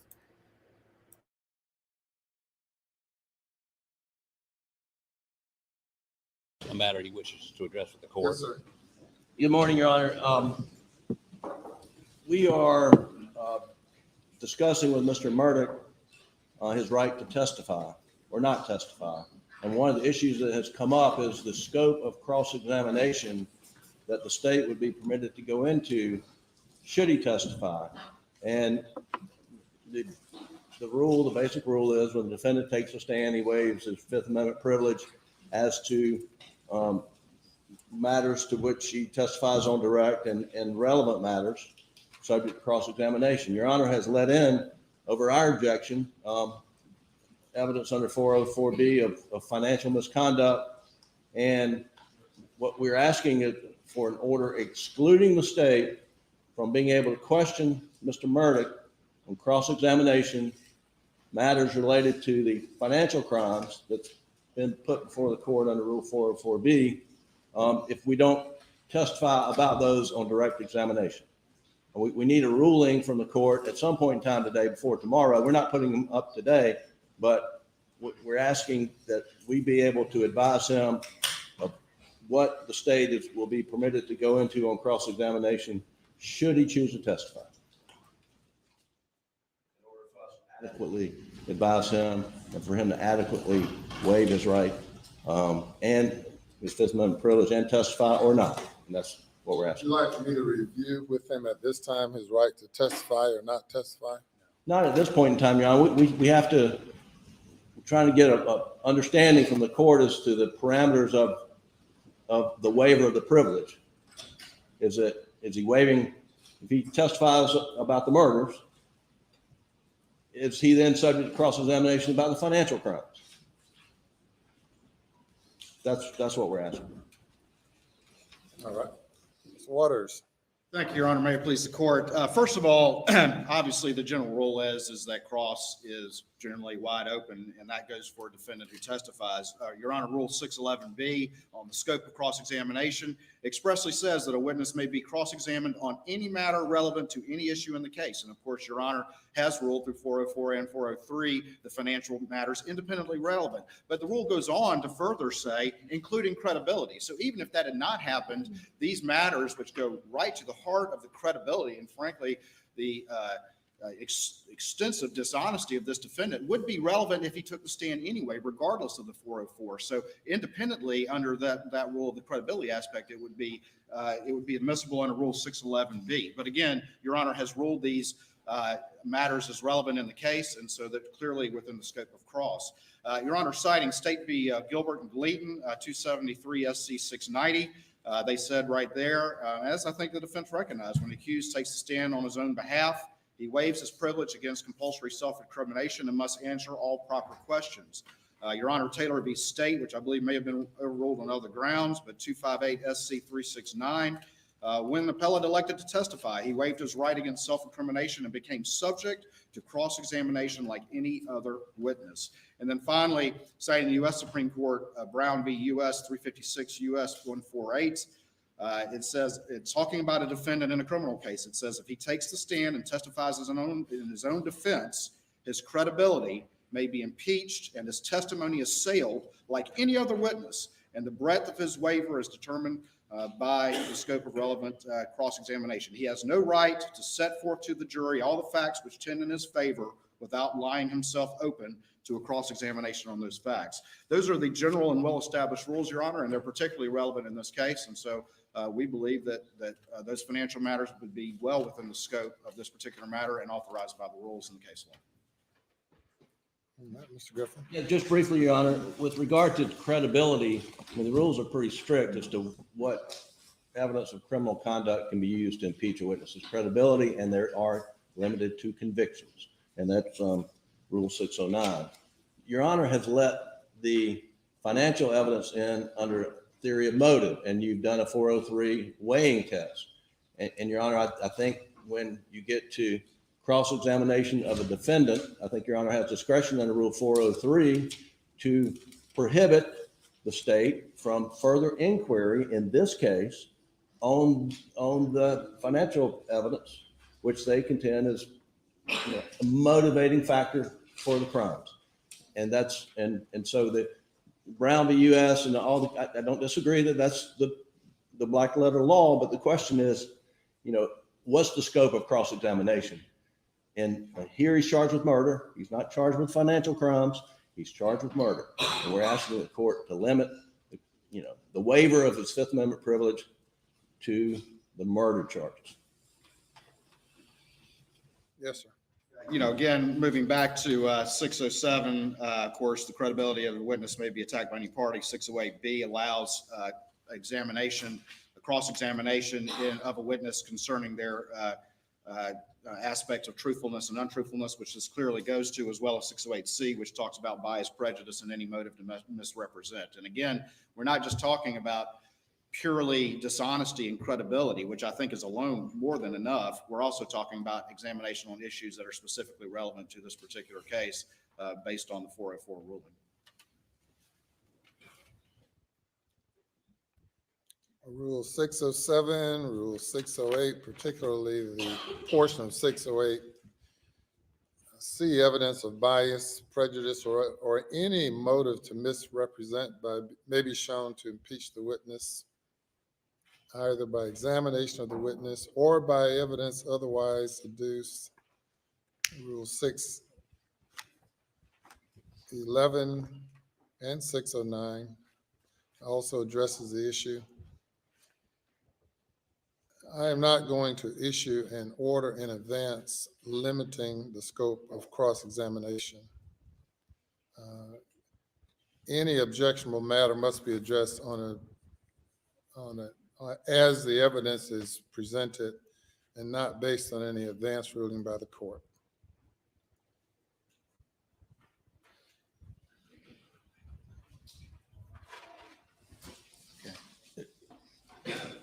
Your Honor, the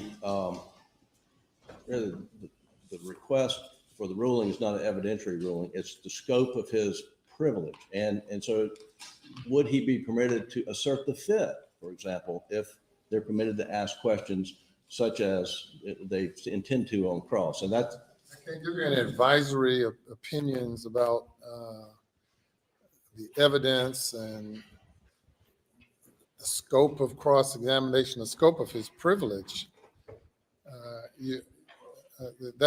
I'm willing to review with him the scope of his privilege against self-incrimination, if that's what you're referring to.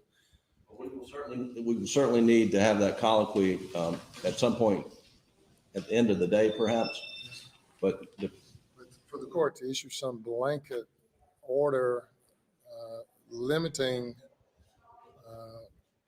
the scope of cross-examination, that's unheard of to me. Again, Your Honor, I'm not, the question is the scope of the waiver of his privilege when he gets on that witness stand. That's what we're asking for, not an evidentiary rule. Mr. Waters has some cases there that I assume he'd like for me to look at, and if you do, I'd be happy to look at what you have as well. Anything else?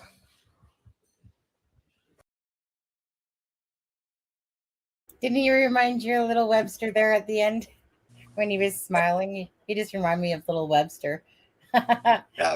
If you guys remember that show. But isn't it funny? It's like, I think some people find court proceedings like that just so boring they can't even tolerate watching them. I find I hyper focus on court when I watch court proceedings, so I love every bit of the mundane nature of them. Yeah. Well, thing is that what happens is typically, I'm watching it for a bit, but I can only squirrel, right? See, I hyper focus. The thing was, back in the day when the OJ case happened and stuff like that, we didn't have like all this internet stuff going on. So you literally just watched it on TV, and I would be all day just sitting there watching the trial. Nowadays it's kind of 8 like months, yeah. Yeah, nowadays. Hi, Michaela. And hey, Daisy. Hi, everyone that's in chat right now as well. And yeah, so it's like I watch bits and pieces of it, and then either I fall asleep, one of the two things happens, listening to it at nighttime. And after a while, I start thinking, okay, I need to go make a video. I need to go do this. See, I get mad when I have to go to work. I'm like, I want to watch it. I want to watch it. I want to watch it all day. Yeah, back in the day, yeah, I just I don't have the time of day to sit there for 8 hours watching it straight. To be honest with you, I'd rather just see highlights typically. And then I get to work and I'm talking to clients. I'm like, and then they objected to this, and the clients, I'm sure, are like, but. Sometimes at work, I'd be sitting there talking to some of the. This is, like I said, I was an optician. I've been a lot of things, but optician was the last thing I did. But I was like, have you heard of that case? And hi, Crime Sleuth, and how are you? Yeah, Crime Sleuth, and I mean, this case is the pinnacle of circumstantial evidence. Yeah. Mm-hmm. And so, as we were talking, I like this Judge Austin. Sorry, Sonny. That's okay. Go ahead. I do. I really, really like this judge, and I don't normally like a lot of judges, but I really like this judge. He's very like Southern gentleman. Yeah, nice. I'm just seeing what people are saying here. And they found the one judge in South Carolina of color. Mm-hmm. They what? They found the one judge in South Carolina of color. Of color? He was just so cute to I'm me. just kidding. But... yeah. Yep, I remember watching the OJ trial, watching the lab testimony, thinking, dude, what sticks out of mind, Cal, from the OJ is when OJ is struggling to put on a glove, and he's like it was like such cheesy acting, and then the guy's like, if the glove don't fit, you must acquit. Johnny Cochran. If the judge don't fit, you must. I bet no one's put on a glove in a courtroom. Yeah. I bet no defendant has put a glove on in a courtroom since that day. Yeah. They probably teach that in law school. First day, they're like, don't have a defendant put a glove on. Yeah. I play the live stream at night and fast forward through the stuff. I mean, his one friend was testifying today, and they were talking about the financials, and he has known him for like 34 years. And he was like, well, I thought I knew him. Yeah. Now I don't think I know him at all. Right.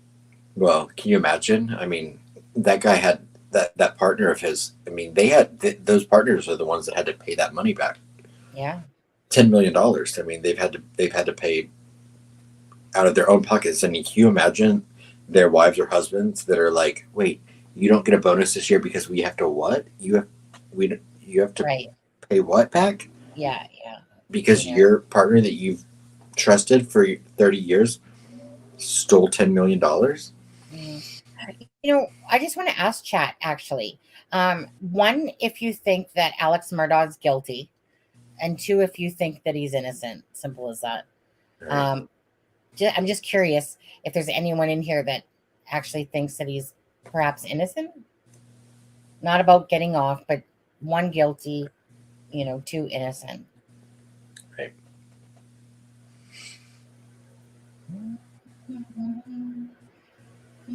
I know for myself, I go back and I'm sorry, Sunny. No, go ahead. So what you're going to say? For myself, I go back and forth between whether he pulled the trigger himself or whether he had someone do it. But the way the laws are written in South Carolina, he's not charged with having someone else do it. He's charged with pulling that trigger. And so, I'm like, I don't know if maybe the charges should have been broader or more obtuse as far as, encompassing more things. But because I don't feel like the prosecution has presented the best case. There's a lot of circumstantial evidence. They don't have the weapons that were used to unalive Paul or Maggie. And in my opinion, if I were on that jury, I mean, we know a lot more than the jury does. Yeah. Apparently, but to me, there's still reasonable doubt. So I don't know if I'm on that jury, if I can, in good conscience, convict him, even though in my opinion, he's guilty. And then that's going to be my next question so far. So far with everything that you've seen, again, one, do you think he's going to be found guilty? And two, if you think that there's not enough evidence to show that he's guilty and he's going to get off, do you think two, he might get off at this point for the people that are watching it? Because that was kind of going through my head, to be honest with you, about this case. So two, definitely you're feeling two that he's going to get off. Tell me. See, that's where I'm at. Foo Fighters. I'm either with conviction or hung jury. Okay. Yeah, felon. Okay. Tell me quickly more about this TikTok video that his son did, and he was basically lying. Can you tell us about that?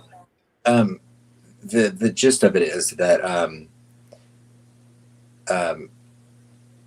Alec, his timeline has always been that Maggie and Paul and him, which is Paul is his son, Maggie's his wife, that the three of them had dinner, that Maggie went down to check on the dogs at the kennel. And this is a large 1,000-acre property in South Carolina, low country.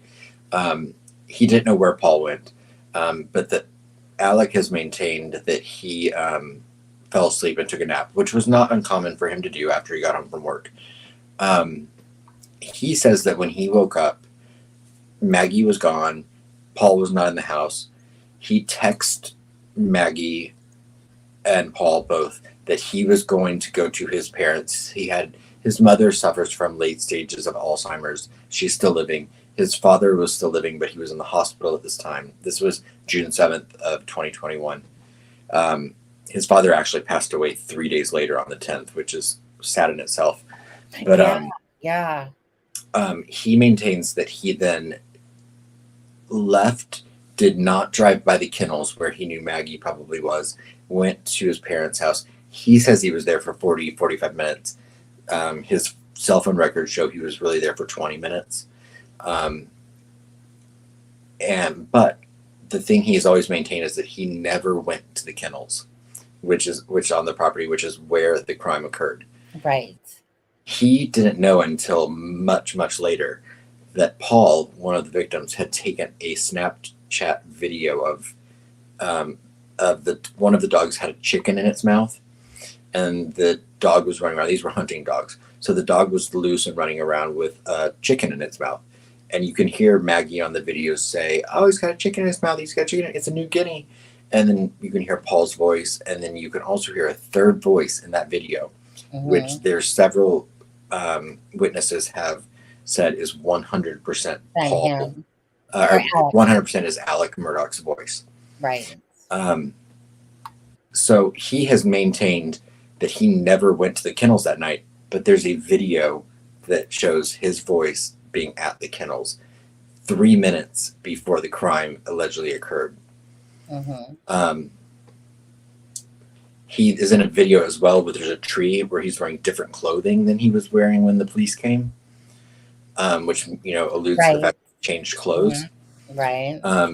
There's also, to me, is the most damning part of evidence that if you look at cell phone data as being forensic data, to me, the most damning evidence is that he called 911 17 seconds after he was shown to arrive at the kennels that night, like later that night. And he said that he got out of his car, saw the two, both his wife and son unalived on the ground, that he checked their pulses, rolled one of them over,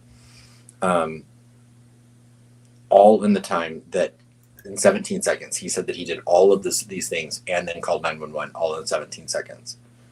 That's the part I don't buy at all.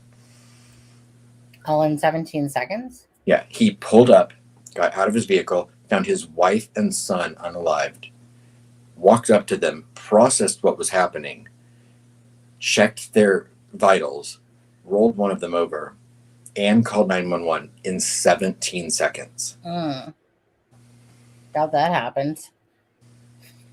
Yeah. I don't think that happened. And his shirt had not one speck of blood on it. Right. Now, didn't he say something about, or didn't they say something about that he asked the housekeeper not to say anything about him changing his? Yes. Something about that. Yeah. The housekeeper. So it wasn't the housekeeper. It was his mom, who, like I said, is in late stages of Alzheimer's. When he did go to the property's name is Alameda, that his parents lived at, and he says he was there for 40 to 45 minutes. She said he was there for 20 minutes, plus his cell phone records say he was there for 20 minutes. But after the unalivings occurred, he pulled her aside at one point and said, "You remember, I was here for 40 to 45 minutes that night." Yeah. And she was very in an awkward situation and didn't say anything. But he kept saying to her, just, I was here for 40, 45 minutes. Yeah. And then he brought up the fact that this woman also worked at a school as the lunch lady, basically. And he brought up the fact that he knew her boss. And, hey, thank you, Molly. Thank you, Molly Collie. Molly Collie Super Chat. $5. Thank you. Going to lock my doors. I see dead people or aliens outside. Love you both. Well, thank you. He maintained that, or he told the his mother's nurse that, he knew her boss that worked in that school system, and she was getting married, and I bet that's expensive. And creepily, in a really cringy manner, alluded to the fact he could help her in some ways, but then would reiterate he was at the house for 40 to 45 minutes, which was not true. Right. I have the 911 call here that Court TV put up. Right. Yeah, and Fibro, I'm sorry, the housekeeper that had cooked the dinner that they had that earlier that night, she testified to what he was wearing when he came home from work. And that is not, you're right, that is not what he was wearing when 911 and the police got there. And he never talks about the fact that he changed. And like I said, and the clothes he was wearing when 911 came had no blood on them. So in my opinion, he actually was wearing 3 different outfits that night. Mm-hmm. There's the clothing he was wearing when he came home from work, the clothing that probably he was wearing when the unalivings happened, and the clothes he changed into after the fact. Sorry. I feel like I was on a rant there. No, absolutely all good, because again, it just helps some of us that, here, I'll just come off for a second, just help some of us understand that don't really know as much about the case, just to have some more of the pinpointing stuff that, that doesn't make sense, or what is kind of like important, the bones of the case in a sense. And I mean, 17 to 20 seconds, that's just no. Okay, that's just no. I mean, it would take me 17. It takes me 17 seconds to do anything, but it would take me more than 17 seconds to process what I was seeing when I pulled up. Mm-hmm. You know, Right. so tell me quickly. So why is Buster alive? Buster wasn't there that night. No, I know he wasn't there that night. Buster is the oldest son. Paul was the youngest son, who was 19. Buster is the older son, who I believe was 24 at the time. And Buster, I believe, Buster is his favorite son. I can tell. Buster was in Rock Hill, South Carolina that night, which is a couple hours away from where the crime was committed. My thing, you know, I'm asking really because obviously I feel like Buster is his favorite child. Right. I think that Buster was definitely the favorite of the two, like the favorite child. But my thing is this. So if it was a random person, okay, Buster's not there. But he took out the wife. Let's just say hypothetically, he took out the wife and the younger son. I think he took out the son first. Well, I think that Paul was unalive first, personally. Right, but my thing is this: why is Buster still alive? If he is capable and culpable of taking out the wife and Paul, besides the fact that Buster's away, again, because this would be premeditated. Do you think that Buster's alive for a certain reason? Yeah, and I don't know. You know, and you're right. You're right. Buster's not on trial, which is why I specifically the picture. If anyone saw the thumbnail we put out tonight, I specifically did not put Buster in the thumbnail. I cut him out of the picture that I posted of Paul. He was on the stand. Yeah. No. Yes. Yeah. He took the stand. Yes. Absolutely. But Buster's not on trial. But I did cut him out of the thumbnail just because I was like, you know what, he's not named in this case. He has been named in a case that we're going to talk about. He's named in right. Well, I mean, bottom line is he is part of the case. He was sitting on the part of the case, absolutely. Like just meaning, to me, it was okay to put him in the thumbnail because he is part of the of the what do you want to call it? The witnesses or whatever that they talk to. So regardless, he is involved in it that way. Not to say that he's on the trial part of it, but he's on the witness aspect of it. Right. Absolutely. I'm just gonna play. I agree with you. He's kind of the prodigal son. You know.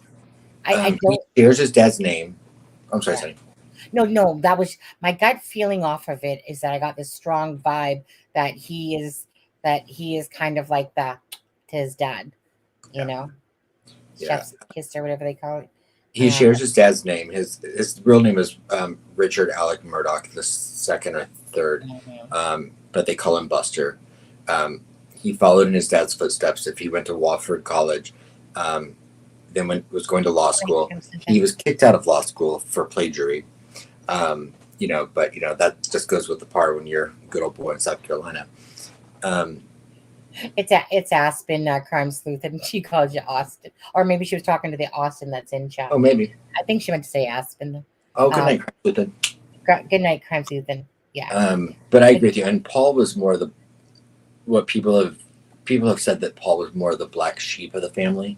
He was more into partying. He was a little bit more into you know who my daddy is. My daddy's Alec Murdaugh. You can't get me in trouble for anything. Right. Kind of a spoiled brat. He liked hunting and fishing, which they all did, but he didn't have any interest in being a lawyer or anything like that, like Buster does. Sorry.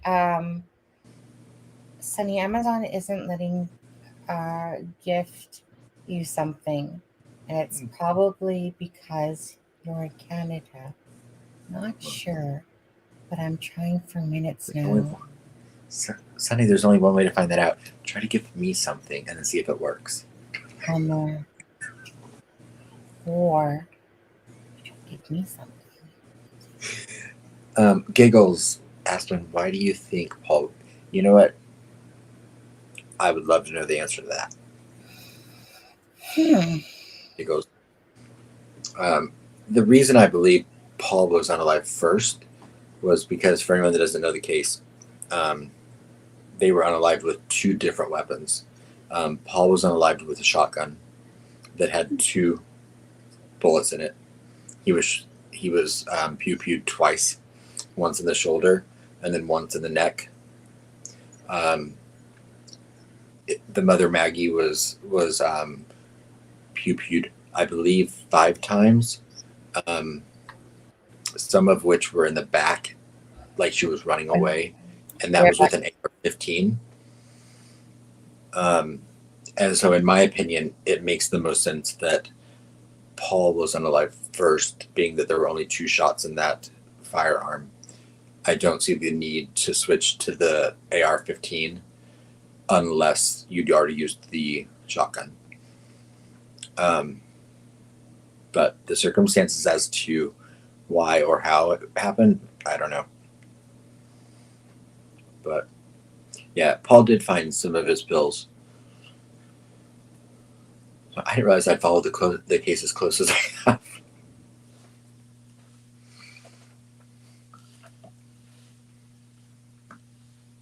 Where'd you go, Sonny? He doesn't listen to me. You said you'd be right back. You didn't say where you were going. I do listen to you. I'll be right back. You didn't say where you're going. I do listen to you. Okay. Well, here, let me play the clip for a second of the phone call. Or I'm just going to play a little bit of the clip of the phone call. Let's do that for a minute.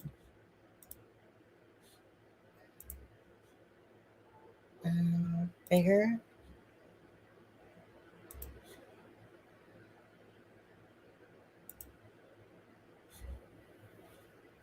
Is this the 911 call? Trigger warning. Trigger warning, 911 call. Trigger. Hampton County 911, where's your emergency? This is Alex Murdaugh at 4147 Moselle Road. I need the police to ambulance immediately. My wife and child just shot badly. Okay, you said 4147 Moselle Road in Arlington? You said 4147 Moselle Road in Arlington?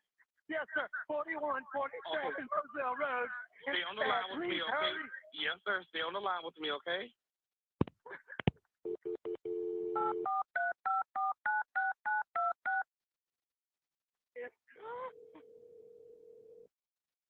Hello? I'm still here. Stay on the line. I'm still here, okay? Collinson, I have an Alex Murdaugh on the line, caller from 4147 Moselle Road. He's advising that his wife and child was shot. Mr. Murdaugh, go ahead and talk to Collinson. It's 4147 Moselle Road. I've been up to it now. It's bad. Okay. How did they shoot? Did they shoot themselves? Oh, no. Hell no. Okay, and are they breathing? No, ma'am. Okay, and you said it's your wife and your son?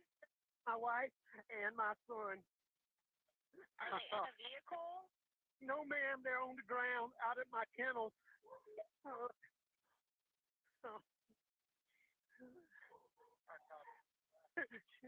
can tell that. And did I you can see tell that anyone? he shot in the head, and he shot really bad. He shot really bad.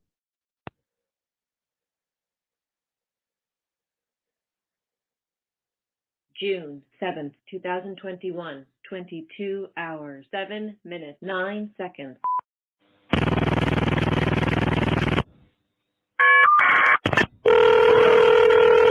I'm still here, okay? Collier County Communications. Collinson, I have an Alex Murdaugh on the line, caller from 4147 Moselle Road. He's advising that his wife and child was shot. Okay, and sir, give me the address again. It's 4147 Moselle Road. I've been up to it now. It's bad. Okay. How did they shoot? Did they shoot themselves? Oh, no. Hell no. Okay, and are they breathing? No, ma'am. Okay, and you said it's your wife and your son? My wife and my son. Are they in a vehicle? No, ma'am. They're on the ground out at my kennel.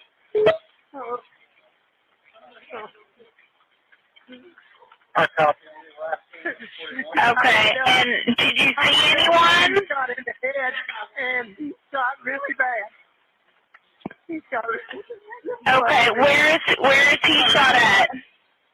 Ma'am, I don't know, but there's blood everywhere. I can see his brain. Face down. I tried to turn her a little bit, but she's got a hole in her head. Okay. Is he breathing at all? No, nobody. Is she? Okay. Do you see anything? Do you see anyone in the area? No, ma'am. No, ma'am. Is there any guns near them at all? No. There's here. What color is your house on the outside? If that's what you're asking, they didn't shoot themselves, ma'am. What color is your house on the outside? It's white. You can't see it from the road. Okay, is it a house or a mobile home? It's a house. Okay, and what is your name? My name is Alex Murdaugh. Okay, did you hear anything, or did you come home and find them? No, man, I've been gone. I just came back. Okay, and was anyone else supposed to be at your house? No, ma'am.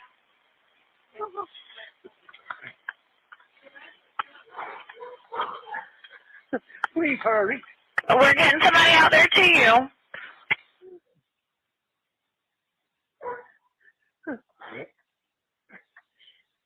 Oh, man. Oh, should have known.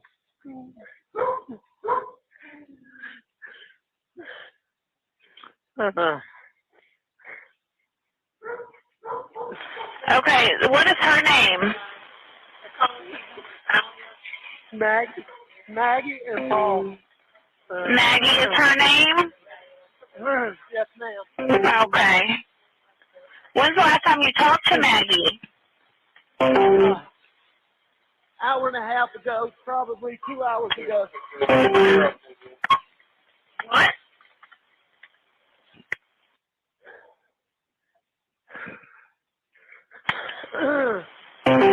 Okay, you said about 2 hours ago you talked to them? Approximately, yes, ma'am, approximately. Okay, did she say what they were doing at all? No, I talked to her in person. You talked to her in person? And please hurry. We're getting somebody out there to you. Me asking you these questions, don't slow them down, okay? And you sure they're not breathing? Is he moving at all, your son? I know you said that she was shot in the head, but what about your son? Nobody. They're not. Neither one of them moving.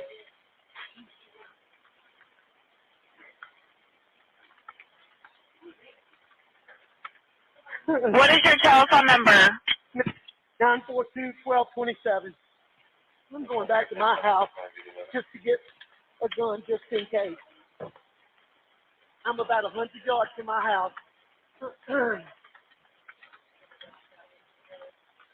And does anything look out of place? Ma'am, not particularly, really, no, ma'am. Okay.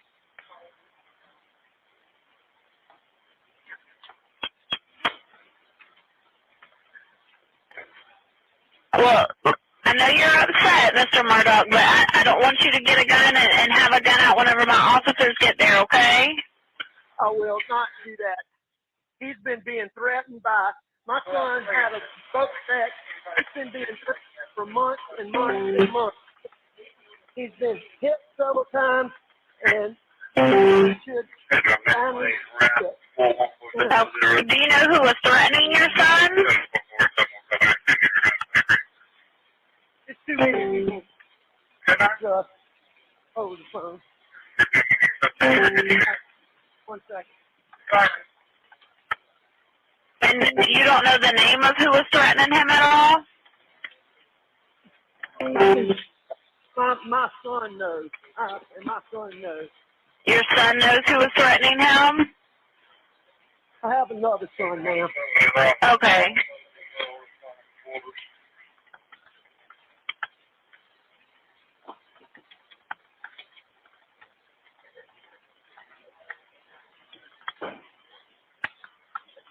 All right, I'm going back down there. Yeah.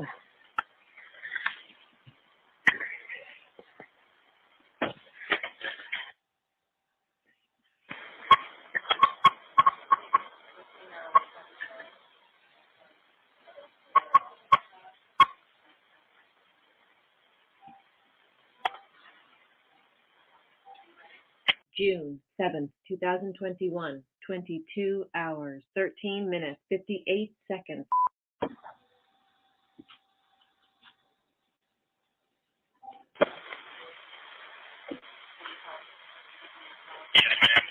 Cody K-E-E-N-Y 121503. Are they close, ma'am? Yeah, they've been around with you ever since you got on the phone with me. I have multiple people coming out there to you.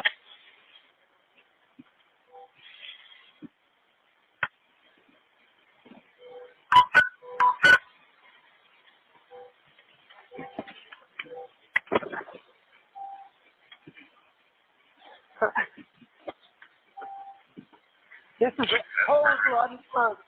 Okay, can you do me a favor, Mr. Murdaugh, and turn on the flashers on your car so that way they can see where the kennels are? 21. Phone out 618. You will need 615.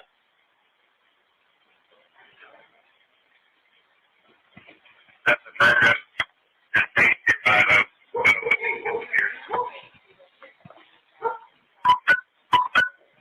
Do you have your flashers on for me, Mr. Murdaugh? Yeah. Okay. I don't want you to touch them at all, okay? I don't know if you've already touched them, but I don't want you to touch them just in case they can get any kind of evidence, okay? I already touched them trying to get to see if they were breathing. Okay. Well, I just don't want you to move anything just in case they can get any kind of evidence, okay? Copy. Can you give me the number, please? Oh.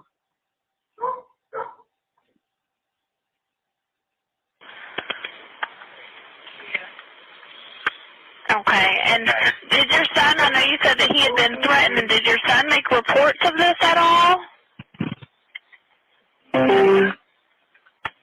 Yes, ma'am. He did?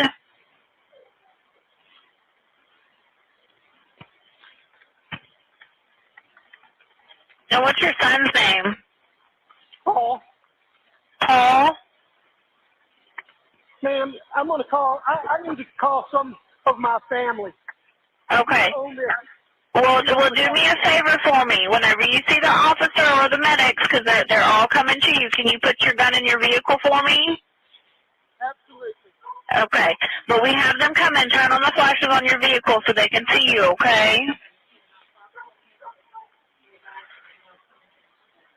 You got the flashers on for me?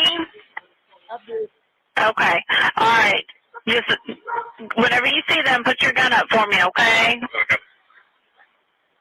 Okay. How old is your son? 22. Okay. All right. We're getting them out there to you, okay? And I will answer you call. All right.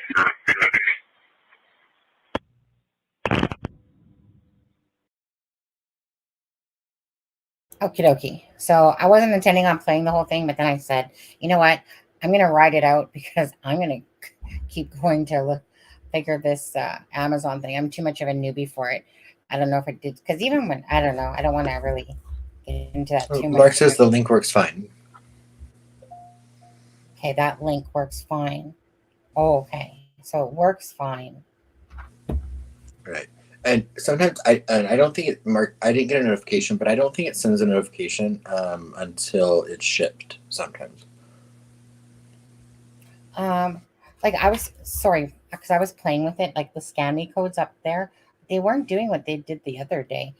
And then I got the notification that you got your first scan, which was me scanning it. And it went to my It's a Criming Shame Gmail. And I'm like, I don't use It's a Criming Shame. My Amazon is underneath my regular account, my Sunny Aaron account. So I was like, what? Anyways, so I was just trying to play with it because I was trying to read, and I'm not a big multitasker on there, but even I was like okay, now this is bugging me now. Like, so because I get stuff from the US all the time with Amazon Canada, and I guess I've never, I don't know. I mean, it does work internationally though, because we've sent stuff to Steve's mom. Well, then no, but I think he logs into. I don't know. Huh. So, and I have a couple emails from people. I'm just opening my emails now for the first time in a couple days, and thank you. So I got your email, Miracle Hearts, and Marie, and David Gray. So I just now saw them.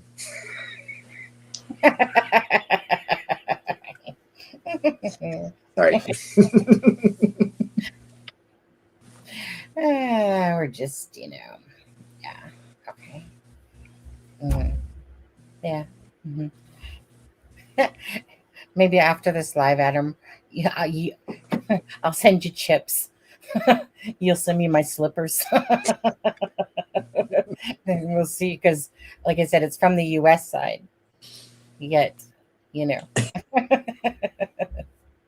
I don't know. I'm not exactly the most, I just thought all these other people had these little Amazon wish. I thought that's a good idea, especially like, for family, like here's a wish list, I mean, I'm going on a road trip to DC in 2 weeks, and so I mean, ketchup chips would be amazing. Get jealous.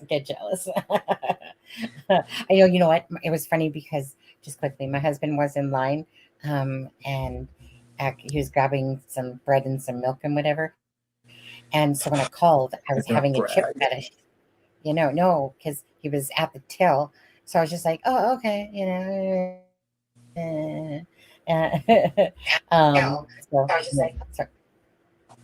Adam, it's your fault. That was you. Anyway, yeah, coffee and PayPal work.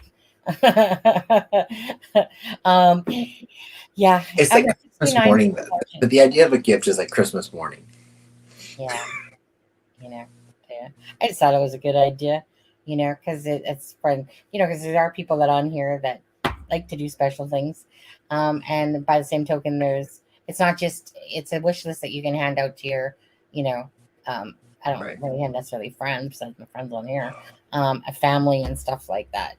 Not that I have family, but you know what I'm saying. Diamond Eyes, is that chips? Are those the all dressed chips? Because I'm curious to try them. I've heard they're good. Okay, I'm getting sidetracked. Ketchup and chili peppers. Yeah. Sonny said the all dressed chips aren't good, but I've heard they are. So I'm curious to try them. I'm sure there's a lot of people out there that like them. I personally find the all dressed. I'd rather have the cheese and sour cream ones any day. We have those. All dressed is just it has a very vinegary type of aftertaste. I like vinegar. You might like the all dressed then. I just personally don't. That's on my wish list. It likes or it has an aftertaste to it that I don't really find. It's nobody in this house likes them. Diamond, I'm not a big pepper. I'm not a huge fan of peppers, like by themselves. It's a texture thing for me a lot of times. But so ketchup and chili peppers, I've not tried. Hey, Chaotic. Yeah, and Shelly, I did know that. But Shelly, what Walmart did is they basically just modeled their website after Amazon. So if anyone, if a lot of people, if you go to like Walmart's website, you can buy a lot more things on Walmart's website than you can buy in the store. Like you can buy a Coach handbag if you go to Walmart's website. I'm just really I'm sorry, but I'm just very distracted by this because there should be no reason why you can't ship to the US to Canada, considering we use Amazon all the time. Adam, go buy me my cheap. You'll have to have someone from Canada try to send you something on your Amazon wish list. Diamond Eyes. Okay. Let me see, because it's pissing me off now. No, I like ranch. I live in the South, so I like ranch on everything. Okay, hold on. You're back. Oh, there's actually a joke about Well, I can't. It's dirty, so I can't say it. Sorry. Dude, listen to me.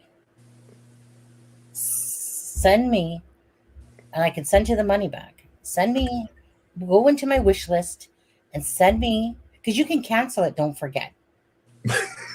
I want to know now, because this has me, you know, I'm more almost curious about the Amazon wish list thing, because the US and Canada, you know, I order lots of things from Amazon from the US.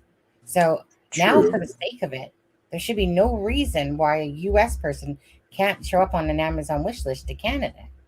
So now I'm just curious. And now it's like, stop the crime. It's passing you off, Joe. No, I haven't done it yet. Do you have the link handy? Or do you want me to? Go to the wish list. Here, I'll post it again. Yeah, Mark, I just put my email. And the email's on the screen, but I did just put it on the in the chat. Yeah. If nobody else wants to stay and watch it, fine. It's fine. But nobody you want, Sonny? The air fryer? No, I'm kidding. Yeah. No, send me booty slippers, but you can cancel it. You air fryers. No, I put different options. You have 3 air fryers. I know, because there's different options. Duh. Sonny has way more expensive. Sonny has way more expensive taste than me. Those are cheaper. It's like, I think those ones are like $199, which is like $150 US or something like that. But because it got the double basket, right? I just want to know if the darn thing actually works. Oh, hello, please sign in. I looked at the coffee thing with iPad. No, the coffee thing works just fine, to be honest with you. Now I have to that one's easy peasy. How am I supposed to remember my password, Sonny? Huh? How am I supposed to remember my password? For Amazon? Yeah. I know. I always have to sit there. I might have to do this later. I'm like, wait. Yeah, but I was wanting to do it on the live just so that I know, but I don't know. I don't know people knew, so that I know. Yep, that was not my password.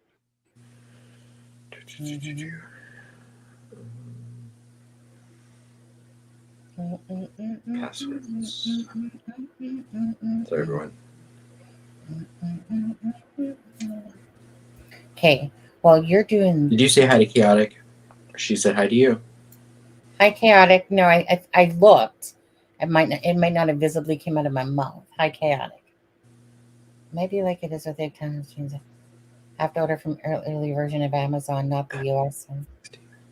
And maybe I need to make it. I just said my Amazon password on my live. Did you? I didn't hear it. Yeah. Maybe I need to make a US one.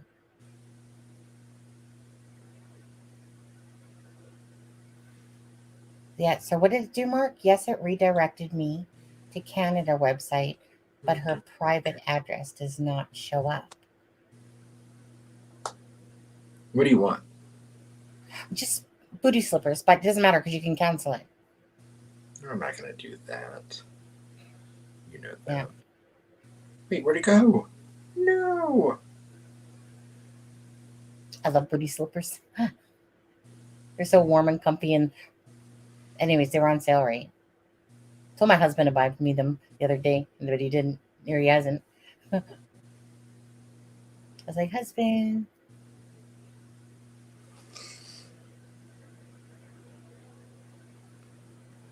Proceed to check out. Who here loves their booty slippers?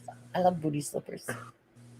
See, okay, so I clicked on it pulled up your wish list, and I clicked on it, but then when it says shipping address, it only gives me my shipping address.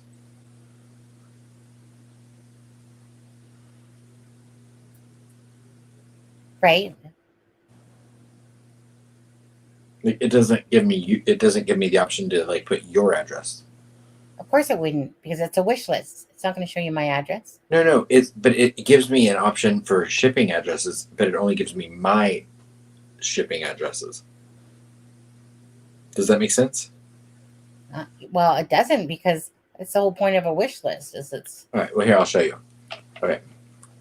Yeah. So here it pops up. Yeah. So there's one thing in my cart, Yep. If I click on my cart, say I put the pendant in there, it's pendulum. So Okay. I do proceed to checkout, but I'm not going to show this because it shows my address. Okay. But it says select a shipping address, and Kelly it only says shows. hit address. It says select a shipping address. It only gives me my addresses. Mm-hmm. It doesn't give me It doesn't give me an address. But here, I'll show you. I'll send it to you in Messenger. Yes, but it gives a private address. No, it doesn't. It doesn't give me the option for that. I'll send it to you. I'll send you my screenshot.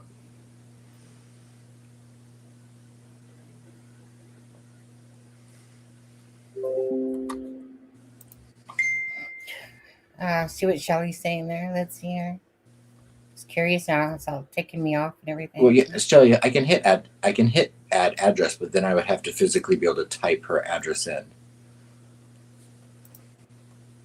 I'll try to go back a page, but see if I go back a page, all it does is okay. So it says deliver to your address. Yeah, it doesn't give me. It doesn't give me like an option. It doesn't redirect to anything private. Just that doesn't make sense. Let me delete that, and I'll try to go back and see if there's anything different. Kelly, is a private address supposed to be there? Right, but it's saying Canada. Let me. Yum, Japanese snacks. That looks good, Sonny. Oh, that's the same. That looks like what Sloopy sent me for Christmas, but she sent me the Turkish ones.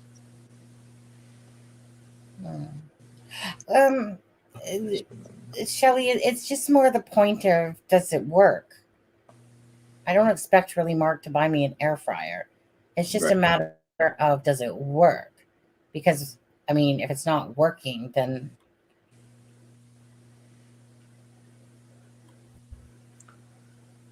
all right, proceed to checkout.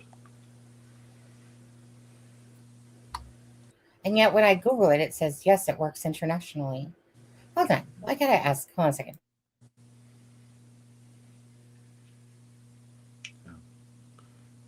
The funny thing is when I hit add address, it does default to Canada, but it still leaves it blank. Like I have to type something in. Okay, 1 second. I'm gonna go ask my husband for a second.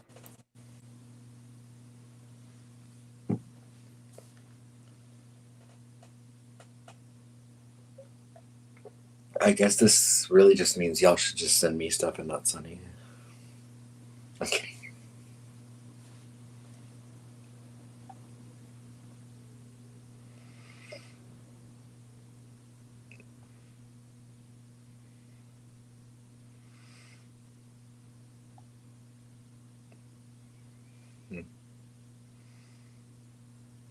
Well, it's funny. I would say it's not here, but even when I clicked my address, now it says there was a problem with your order.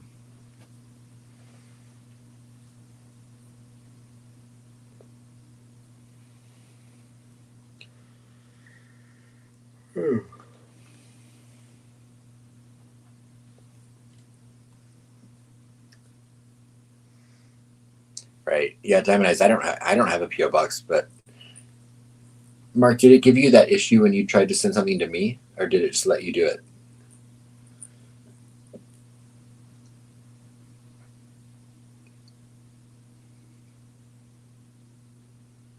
Okay, he says with Adam's page it shows his private address option.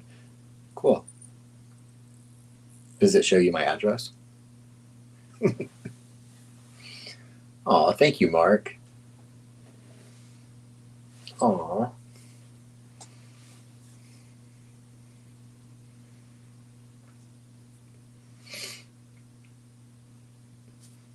Chaotic. Apparently my link works fine.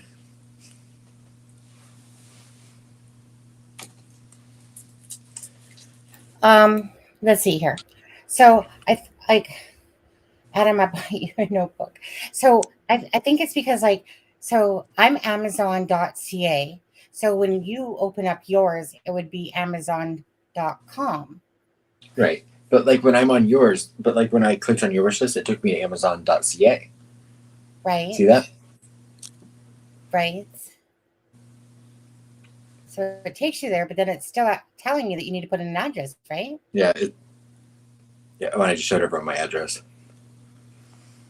I didn't see it. But Don't rewind. But this is the stupidest thing. Like, what's the point of having Amazon wish lists when people ship all around the world? Right. We know I'm sure there's a way we can figure it out. Yeah, yeah. But the thing is that for me, I'm not in the US. Yeah. So it's one thing. So like I said, only because you're telling me. Right. Chaotic. The good news is she can go to the store and buy ketchup chips anytime she wants, and I can't. It's true. True. But Sonny, I'll send you toilet paper. I know, right? It just seems so ridiculous to me, chaotic. Because can we meet at the border? It just seems so ridiculous to me. I mean, sure, I could easily give my address, but it just wasn't the point. The point was is that you're supposed to be able to click on a wish list. And I wonder if I mean, and I'm not saying Diamond Eyes has to buy you something. I wonder if Diamond Eyes it clicks on your wish list if Diamond Eyes can do it because Diamond Eyes is in Canada. Of course you can because it's Amazon.ca. Yeah, that makes sense. Just like what Mark did for you. But it just seems so ridiculous that that people ship, with Amazon. Now, my husband, he logs into the U.S., his U.S. Amazon when he ships his mom something. Well, just do that. Just set up a U.S. one. Well, don't you have to have a U.S. address? You have a VPN. Well, wait, does your husband have a U.S. address? He has a U.K. account because he uses his Well, mom. you said U.S. You didn't say U.K. You said U.S. Well, no, sorry, U.K. So he has a U.K. So he uses his mom's address. So that's why that one works. It's just that it's so silly because, again, Amazon is one of those things when you make a wish list, it doesn't matter where you live, wherever Amazon is, accordingly, you're going to pay in pounds or you're going to pay whatever, but you should be able to access the thing because what the heck? That's all I can say. That's all I can say. Diamond Eye says, I can't buy Walmart USA. That's really interesting. You think they would just give you a different option for the price or shipping, right? No, correct. I can't buy Walmart USA either. I've tried. I could buy to the US though, but I wasn't. Hold on a second. What was I using when I sent a bunch of stuff to the US one time? Diamond Eye says she can't shop on Amazon US. But so Americans can't shop on Amazon Canada. You would have to be US. But you should be able to set a wish list up on Amazon US. So only if I gave you my address, which you should know, can you send it to me then? If you gave me your address? Yeah. Like how you clicked on it? It's still not the point. The point is you should be able to click on it and then be able. What? Chaotic, I forgot. I'll call tomorrow. Aspen, any word on screen popcorn bucket? I'll call tomorrow. I'm so sorry, Chaotic, I forgot. Yeah. Work your brains. Anyways. I'm gonna have to, you know what, Mark, now you're sending me on a mission after this live. 3 p.m. But today. So great. If I give you my address, right, Adam, then it would send it to me, correct? Well, put your address in Messenger and let me just. Yeah,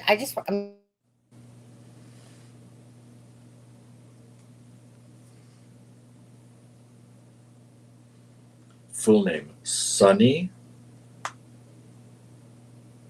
Boobs Justice.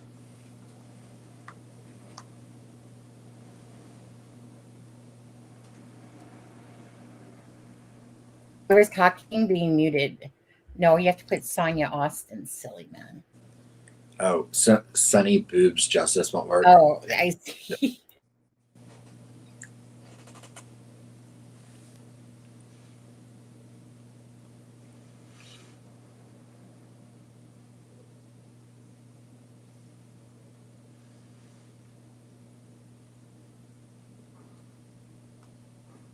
It is really windy outside. That's crazy.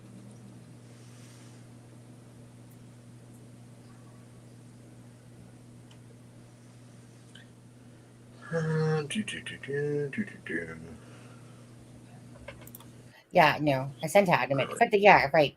Sunny, put your phone number in there too. It's asking for your phone number. Really? Yeah, no idea why. 780.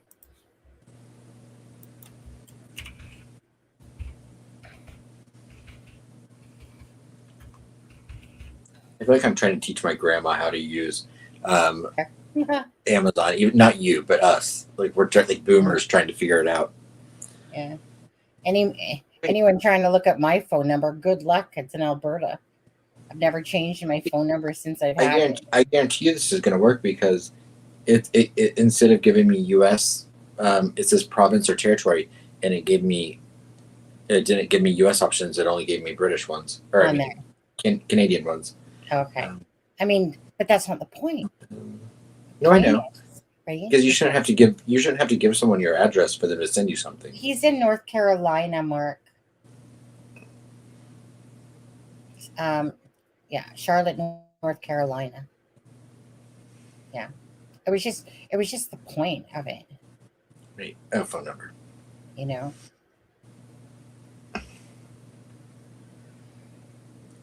Did you send your phone number? Yeah, I gave you my phone number. What? I gave you my phone number.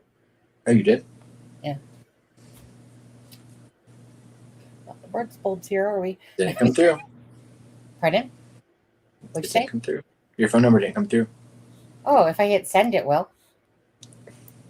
It was sitting there in the thing. I just forgot to hit send. Yeah, I mean, my twin sister has like an American address sometimes when she orders things from the States because the border is just, it's not. Well, give your sister's address. That far away or whatever. Well, I might just happen to have to set up a U.S. one, huh? Yeah. Let's see. Yeah. With your address, it works just fine. Okay, so went through. Why didn't order it? No, but it would go through. Yeah. Yeah. Okay. Okay. Yep. With your address, it's going through just fine. Yeah. Or Mark just. It says get it by what? It says get it. Well, this is get it by March 15th through April 5th, but this wasn't on Prime. Okay. Not Prime. Yeah. Just buy me 1,000,000 coffees, Mark.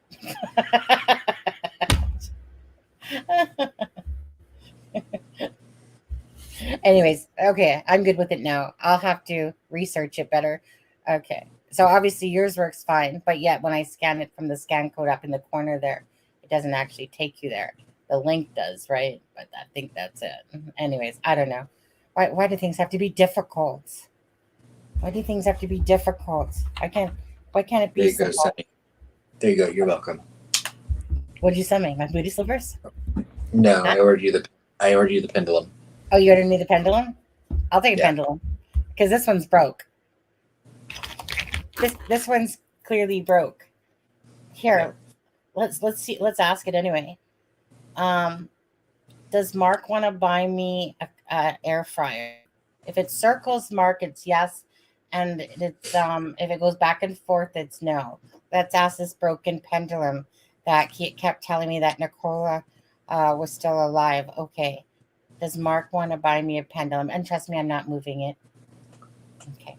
Circle for yes. And back and forth for no. Yeah, it looks like it's saying no. Not broken. See, I told you it's broken. Anyways, okay. You guys, sorry about that thing, but when something gets stuck in my head and I can't get rid of it, it was just ticking me off because Canada and the US are pretty much the same damn people. There should be no reason Right. why you guys can't send over to us. And vice Well, I versa. mean, y'all have a hotter president. Yeah, here's an idea. Oh, Michaela's coming up with an idea. No, just kidding. Now, hopefully, that took it off your wish list then, since I That's bought true. it. If everyone bought a coffee, I could get my air fryer. Right. Dang air fryer. So you'll have to check that later, Sunny, to see if that took that off your wish list. Because after someone buys it, it should take it off your wish I list, will right? let you know. Because now after this, as soon as this live's over, I am like so on it to sit there and figure out to check what app. Hey, your avatar is gone, by the way. Okay. Is it? You took it away. Peter Pan, and Peter Pan, he ran away in his little getaway boots there. Maybe Tinkerbell. Maybe I'd have better luck with If it's back, I'll be right back. Okay. So one of the things that we were going to do on the live was, and again, for that 911 call, you guys, like I hadn't heard it fully. I was listening to part of it today. And again, then I get distracted. And then, so I heard it the same thing with you guys today. So if you hadn't heard it, then again, I got that from Court TV and I dropped the link for it.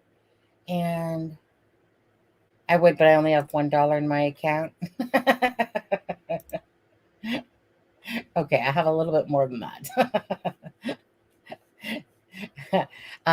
Chaotic. That's what my parents have.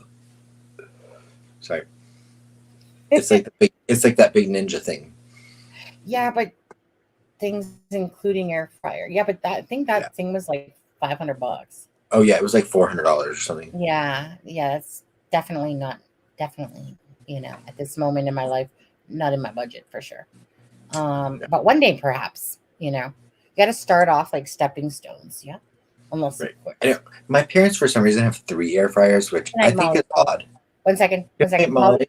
Molly Colley, Thank thank you for your $10 donations together. Yes. Thank you so much. You have a great night, Molly Colley, and thank you. You can catch them on sale for what, $350? Right. Yeah. So I asked my mother, we were talking about air fryers, and my mother goes, "Oh, we have 3 of them. Do you want one?" And I was like, "Wait, why do you have 3 air fryers?" And my mother's like, "Well, we bought one, and we need a bigger one, and then we found a different one, which was the Ninja one." And I'm like, "Wait," and I was like, "I don't want your used air fryer." And she was like, "Oh, yeah, it's been in the garage." So I'm like, "Okay, well, I would have taken the used air fryer, but not after it's been in the garage." I got mine for $200. Yeah, but you're talking US. You're talking US dollars. That's like 300 and something. $300. Yeah. That would be. I don't think I've ever spent $300 on some sort of kitchen utensil.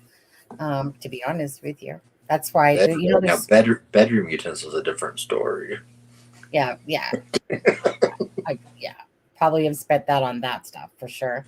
But you know what? Let's go back to look at these people. I got mine for $450.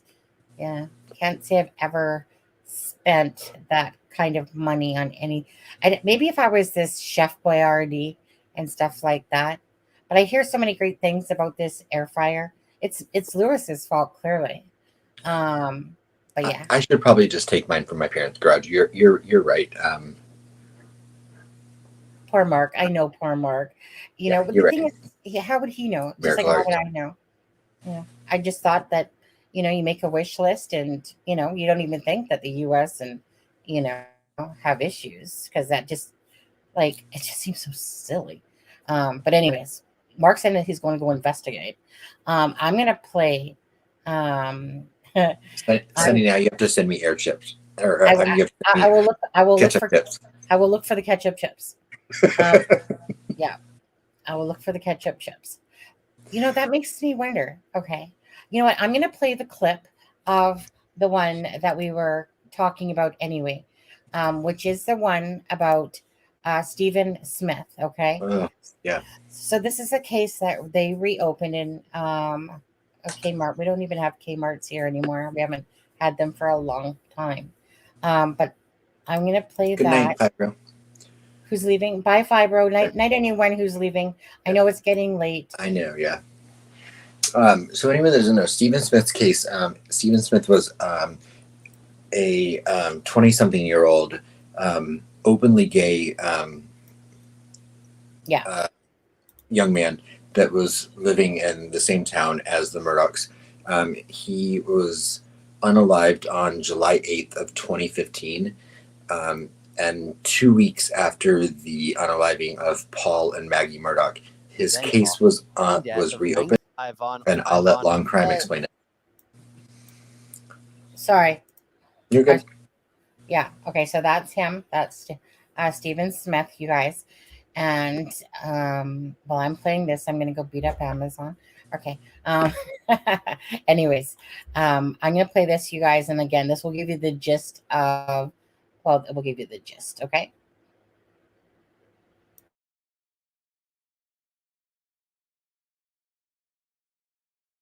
Welcome to Sidebar, presented by Law and Crime. I'm Jesse Weber.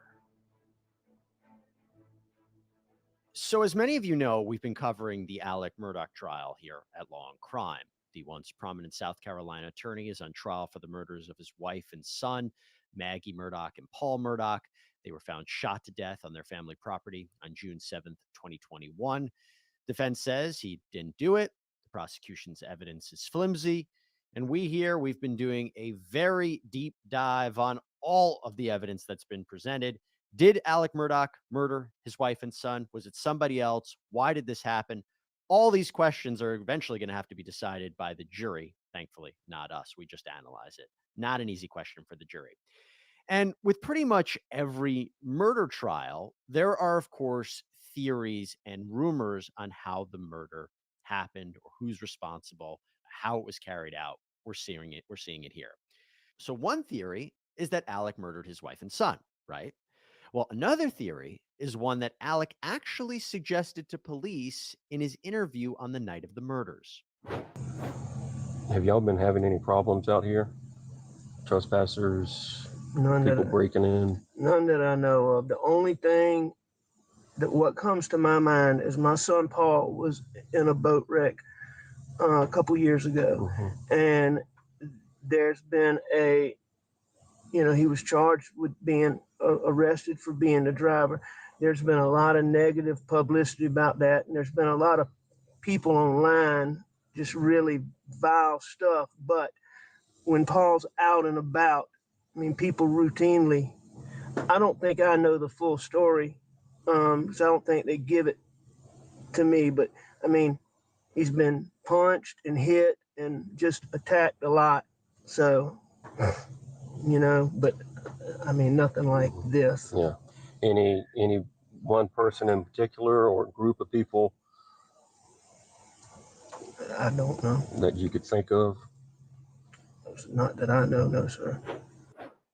As you see there, Alec suggests that someone may have had a vendetta against Paul because he was criminally charged for allegedly driving a boat drunk back in 2021 that resulted in the death of teenager Mallory Beach.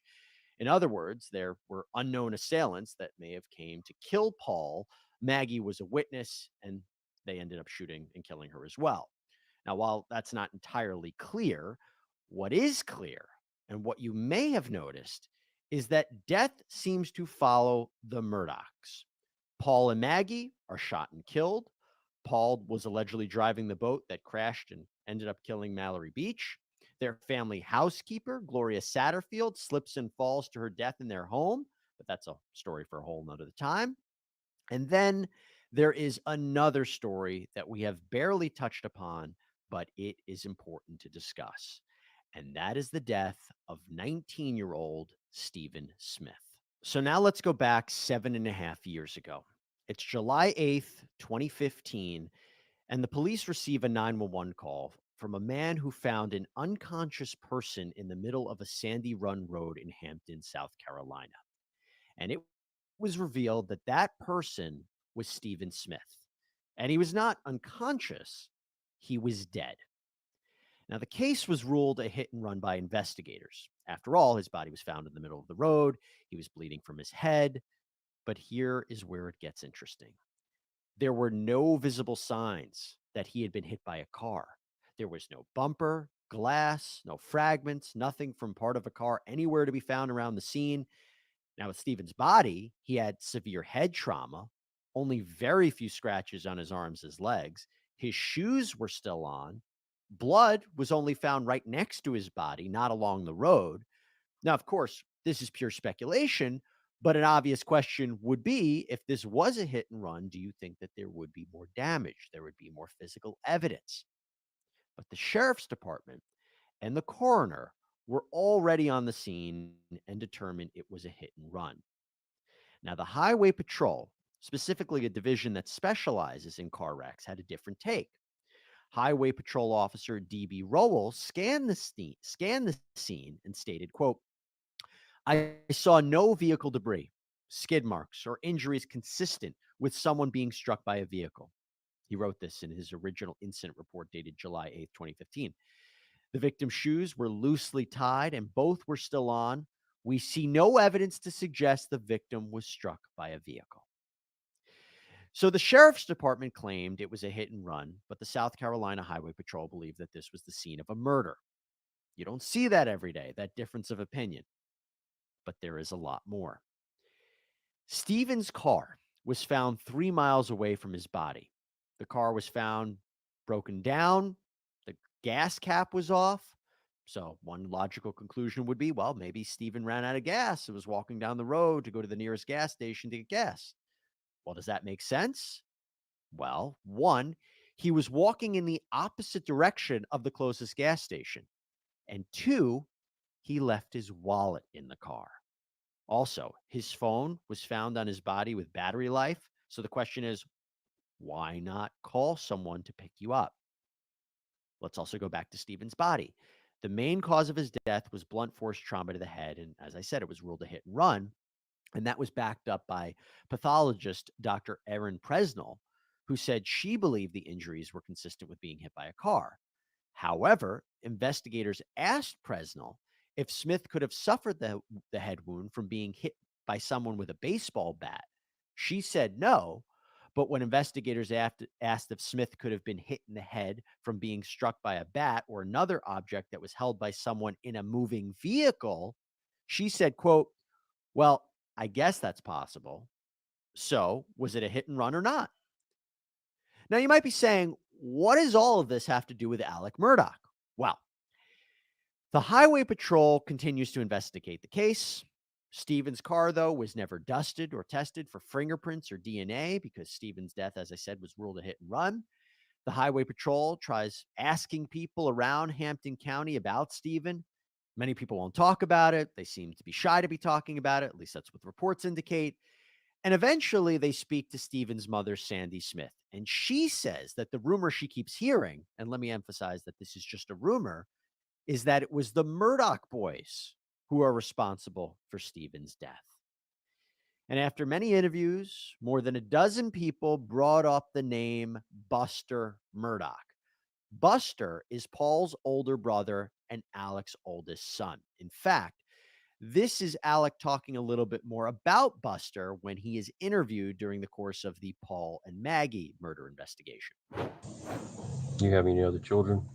I do. I have a 24-year-old. That's right, you said. What's his name? Buster. Well, Richard Alexander Jr. Okay. He goes by Buster. He goes by Buster. Is he here tonight? He's on his way. Okay. I know that I talked to Buster.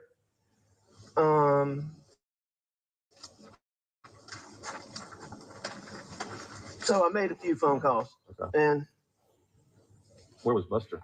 Buster was in Rock Hill. Okay. Is that where he lives, or? No, he lives in Columbia, but he just started a new job. He's going back to law school in January. Okay. So he's working a little part-time job with Wild Wings. Okay. Through January. Gotcha. You know, just kind of killing time. And he was in, his girlfriend lives in Rock Hill. She's studying for the bar exam. So he had to be in Charlotte. So he was staying with her in Rock Hill, her and her mom. Okay. Now, there's something else I have to mention about Stephen Smith, and that is that Stephen Smith was openly gay. And according to Stephen's mother, Stephen was supposed to go on a fishing trip with a prominent person. One of Stephen's friends said that he told him that he was messing around with a man from Hampton County, and if he had mentioned the name, people would be shocked. So again, pure speculation. But one of the rumors that has circulated is that Stephen was in a relationship with Buster Murdaugh. But again, no evidence to show that conclusively. And look, the problem is that all of the interviews with people from around Hampton County, they all had several different versions of rumors of what they heard had happened. So law enforcement had no evidence, nowhere to point the finger. Buster was never interviewed. No one has been charged for the death of Stephen Smith. And as you can imagine, Stephen's family has been devastated by his death. In fact, exactly 3 months after Stephen's death, his father, Joel, dies of a heart attack in his sleep. And some have said that he died of heartbreak. And let me add this. In HBO's documentary Low Country, The Murdaugh Dynasty, a man named George Smith, who was a friend of Stephen's father, Joel, claims that he talked to Joel on his last day alive and told him, "The Murdaughs killed my son because he was gay. I know my son. I know he was seeing Buster." Now, let me close this all out with the most curious aspect of this case that ties back to the Murdaughs. And that is that the morning Stephen's body is found, Stephen's dad, Joel, goes down to the sheriff's department. Before Joel even gets to speak to the sheriff, he receives a call from Alec Murdaugh's brother, Randy Murdaugh.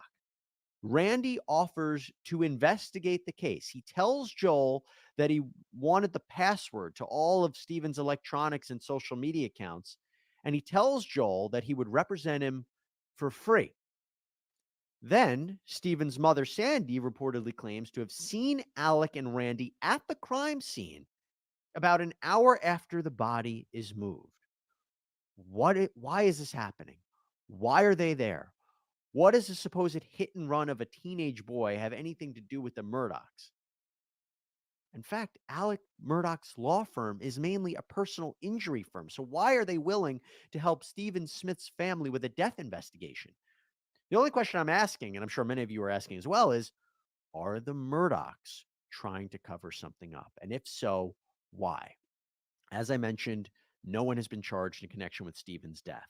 But fast forward to June 22nd, 2021, just 2 weeks after Maggie and Paul's murders, Stephen Smith's case is reopened. Now, there's no new news of new evidence or anything like that, but the case is reopened. We believe this is in the hands of SLED, the South Carolina Law Enforcement Division, again, just 2 weeks after Maggie and Paul are killed. And that is very interesting. So as we continue our discussion of the death of 19-year-old Stephen Smith, who was found dead on the road in South Carolina, and the potential connection to the Murdaugh family, we want to bring in a special guest.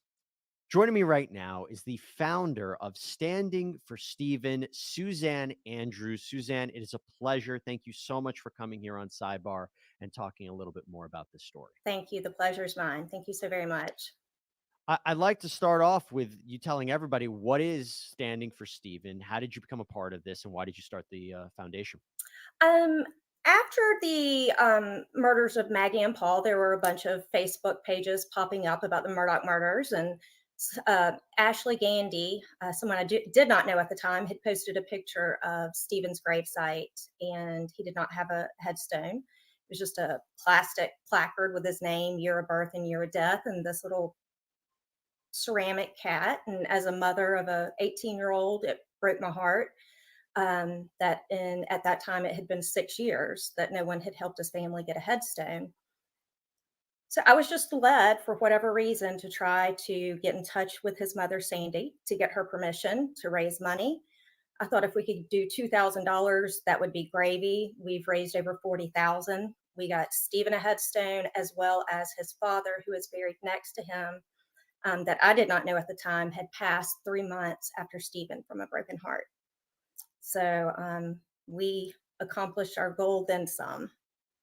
So it's been an amazing journey. That's a remarkable mission, a remarkable goal that you did. Congratulations on that. Hopefully, as we share a little bit more of your story and Stephen's story, maybe, that can grow. Did you know Stephen at all? Did you learn about him at all? I mean, when we talk about Stephen Smith, I think it's important for people to understand the most we can about who he was. Sure. No, I had never met him or his family.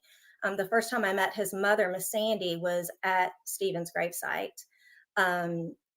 But from what I know, Stephen was a ham. He was funny. He was loving. He was giving, kind. Um, he was just a good kid all the way around. He was in nursing school. He wanted to become a doctor. He knew his parents couldn't afford to send him to medical school, so he started out in nursing so that he could send himself to medical school. He had so many friends that he supported and loved, and they loved and supported him back. He was just a good kid. Yeah, and it's tragic to think about what happened and the mystery surrounding his death, and I do want to get into that a little bit. So, it's my understanding, Stephen was openly gay. Many people believe that he was killed because of that. As a matter of fact, the Smith family attorney, Mike Hemlap, believes that Stephen was killed because he was homosexual. We don't know. I know what you're thinking. You're going, Mike, come on. You don't know what happened to Stephen. You don't know why he died. But here's what I'm here to tell you today. There are 28,000 gay teenagers in South Carolina who know exactly why he died. And I'm going to tell you, I know exactly why he died. There's been a bill in the legislature to pass hate crime legislation, and the legislature is ready to do it. They're happy to do it when it comes to race, religion, gender. You know what they don't want to do? They don't want to include the 28,000 LGBT teens in South Carolina. That's why it hasn't passed. Now, I understand that you are currently trying to get a hate crime bill passed in the state of South Carolina. What can you tell us about that? Well, South Carolina, I've just recently found this out in the past year or so, is one of two states in this nation that does not have a hate crime bill. South Carolina and Wyoming are the only two. The House of Representatives passed a hate crime bill through, but our senators are holding it up. They have they have this mental capacity that there's already federal laws in place for hate crime. Why do we need state level? Well, why would we not? All the other states have it. We're marching in the opposite direction than all the other states. And, to me, it's more of a preventative measure than conviction type situation. Hopefully it would be a preventative measure to keep people from doing that. My father owns the Capitol Club here in Columbia, South Carolina, which is where we had Stephen's fundraiser, and it's a private gay club that's been around for over 40 years. It's not just about gays, it's about Blacks, Jews, Catholics, white folks. There are hate crimes against white people just as well. It's not just about gay people. And trust me, I see it a lot in my day and back and forth, and we see crimes about this all the time. I want to just pick up on something that you said. So when I mentioned that there's a belief that Stephen was killed because he was homosexual, yeah, I heard you say yes. Now, I'm curious because I should tell you, and I will tell all our listeners, right now, this is rumors and speculation. There hasn't been direct evidence. What leads you to believe that Stephen was killed because of his sexuality? I have to be careful with what I say. Just there is an open investigation. I would do nothing to hinder that investigation. I really don't know how to answer that question. Well, let me ask you this then. Let me ask you this. So we know that Paul and Maggie are murdered, and then 2 weeks later, Stephen's case is reopened all this time later. That can't be a coincidence. I mean, what's your feeling about that? I don't think it's a coincidence. What that is, what that information is, I truly do not know. But I do believe that there was good reason for them to reopen it. And I'm, just pray that it's going to get solved sooner rather than later. And his family deserves answers. And with this hate crime bill, I've started a petition on change.org, and it's standing for Stephen. Hold on, I wrote it down. Standing for Stephen SC hate crime bill. If my thought is this is kind of part 2 of Standing for Stephen, where I started it to raise money for a headstone, is if, which I pray Miss Sandy and the family gets answers, but if God forbid they don't, at least maybe we can get this bill passed in Stephen's honor as an advocate for the state of South Carolina, or somehow honored for him and his family to get this bill passed. And look, it's such an odd case and a strange case and an unanswered question and an unanswered case. And look, the reason I just explained it a little while ago is that there's a difference in opinion about what actually happened to him, right? So the initial ruling and the ruling that has been is that it was a hit and run, but there's evidence to suggest it was something more than that. What makes you believe this was not a simple hit and run? And let me ask you this. Why do you think, if you can, why do you think there was such I don't want to say rush to judgment, but there was a conclusion to determine this a hit and run? Well, regardless, it's a murder. Even at the bare minimum, I'm not saying this is the case, but at the bare minimum, somebody accidentally hit him, which is highly unlikely. They still killed him and they left the scene. It is still a murder, no matter how you look at it. As far as the hit and run, I personally do not believe that. I may be wrong, but the pictures show, his crime scene pictures show his cell phone. There was not a crack on the cell phone screen. His shoes were still on him, not tied. There was no fragments of plastic, glass. There was nothing in the middle of the road to suggest there was an impact with a vehicle, other than he was found in the middle of the road. And I went through it, why the Murdaughs have been kind of tied to this. What should we know about them? What should we know about their feeling in the community, and what, were they feared in Hampton County at all? I mean, what was it about them? I personally do not know the Murdaughs. I have some very close friends. I live in Columbia. I have some very close friends that know them. I know the Murdaughs are the story, that the press is wanting. To me, this is about Stephen. It doesn't matter whose name is attached to what happened to him, whether it's the Murdaughs or Joe Blow. The family just deserves answers. But to answer your question, oh yes, they were feared and very powerful. And people that are not from the South do not understand the web and the connections, and everyone knows everyone. Judges, attorneys that are in front of judges on Friday are sitting in Sunday school with that same judge on Sunday. I mean, it is just such a small knit community, and it's scary for a lot of people, and especially people from lower economic statuses that don't feel like they have a voice. And if they do try to speak, they're not going to be listened to, or they're going to be shunned, or it's social suicide for them. And before I let you go, obviously the trial right now of Alec Murdaugh is happening. Have you been following it? Do you want an outcome, or are you anticipating an outcome might somehow be connected to Stephen in the end? Because look, all eyes are on Alec Murdaugh, and people are learning everything about the Murdaughs right now. Yeah, I don't know. That's the $1 million question, or maybe the $10 million question or more. But I honestly don't know. Nothing at this point would surprise me with this trial. Nothing. But if I could just ask anyone in the state of South Carolina, I have this petition going online, change.org, for Standing for Stephen, hate crime bill. Please, we need as many signatures as possible so that our senators can no longer not listen to us anymore. Please go to your local House representatives, your senators, beg for this to be pushed through.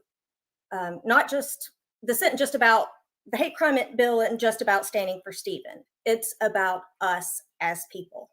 I agree with you. And look, Suzanne, what we're going to do is We're going to pin some of those links as well for people to have easy access to it, and for people to learn more about your organization as well. You're doing terrific work. I appreciate you taking the time to come on Sidebar and speak a little bit more about Stephen Smith. Well, Thank thank you, y'all Suzanne. for having us or having me and letting Standing for Stephen speak out. So I appreciate it very, very much.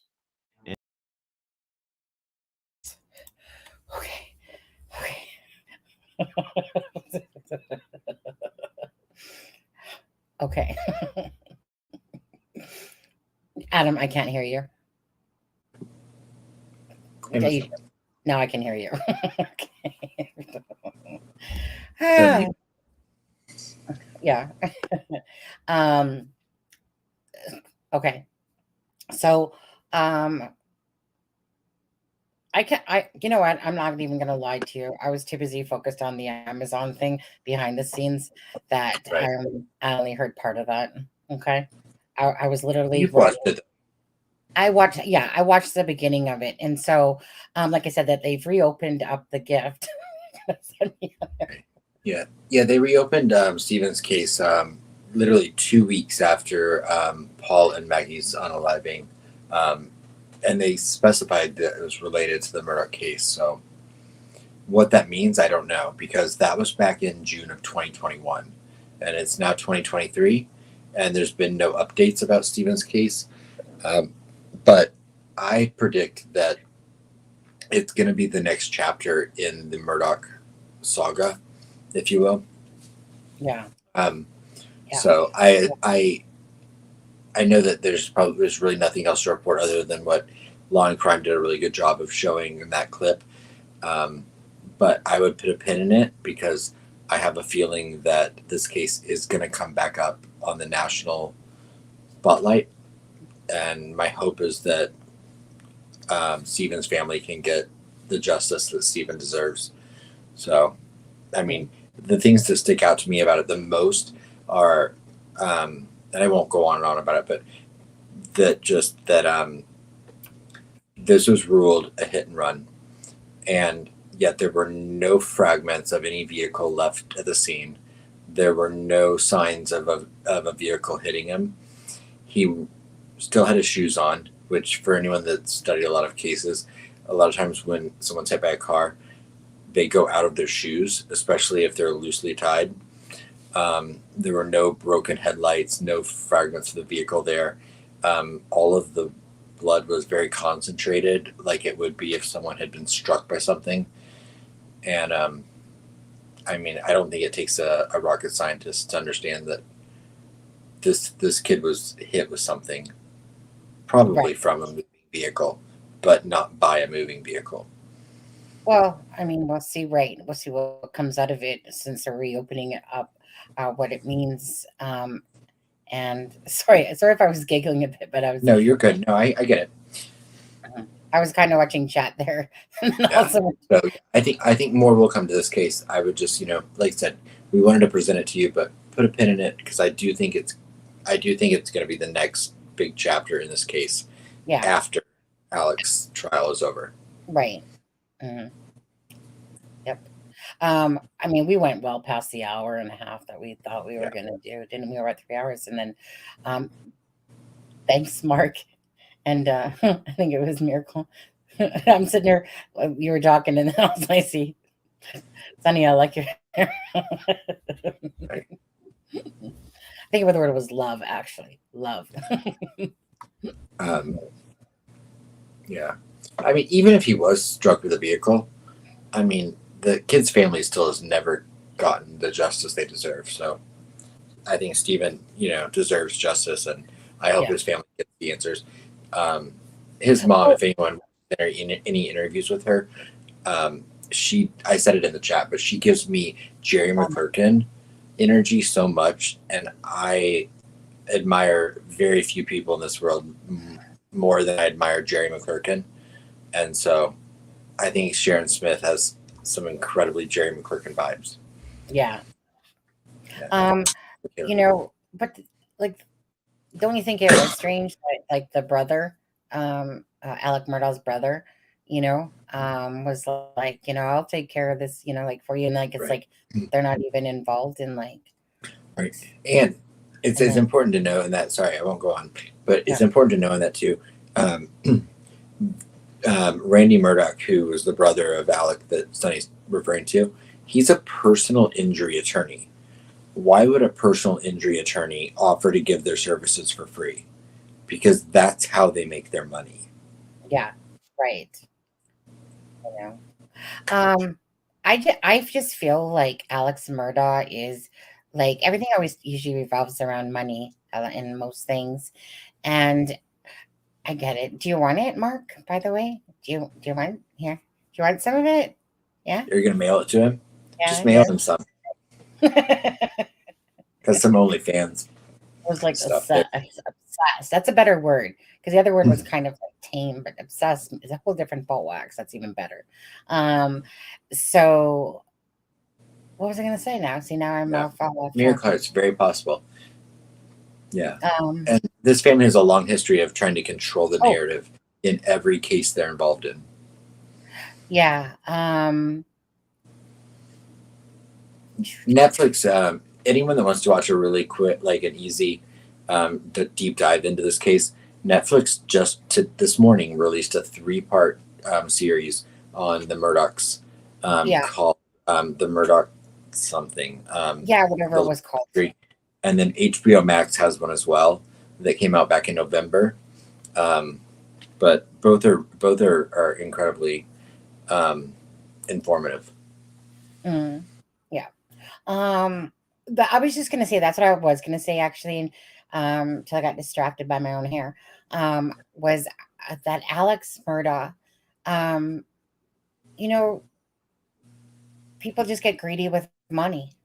You know, he was probably spending more than he could bite off, like a lot of rich people do. Maybe. The more money you make, honestly, the more money you make, the more money you spend. I think that he was kind of too obsessed with like money. I think that they're, you know, like he was shady. He comes off like a shady douche, to be honest with you. Yeah, the whole family does. Yeah. Yeah, send me a little bit. Are you going to make a voodoo doll with it, Mark? Because if you're going to make a voodoo doll, it better be a good one, okay? I love spell. Close enough. One of the real ones. Yeah, absolutely. The injury and you know, countless crime scene investigators and experts will say the exact same thing. Injuries from a bat and a car can be very different.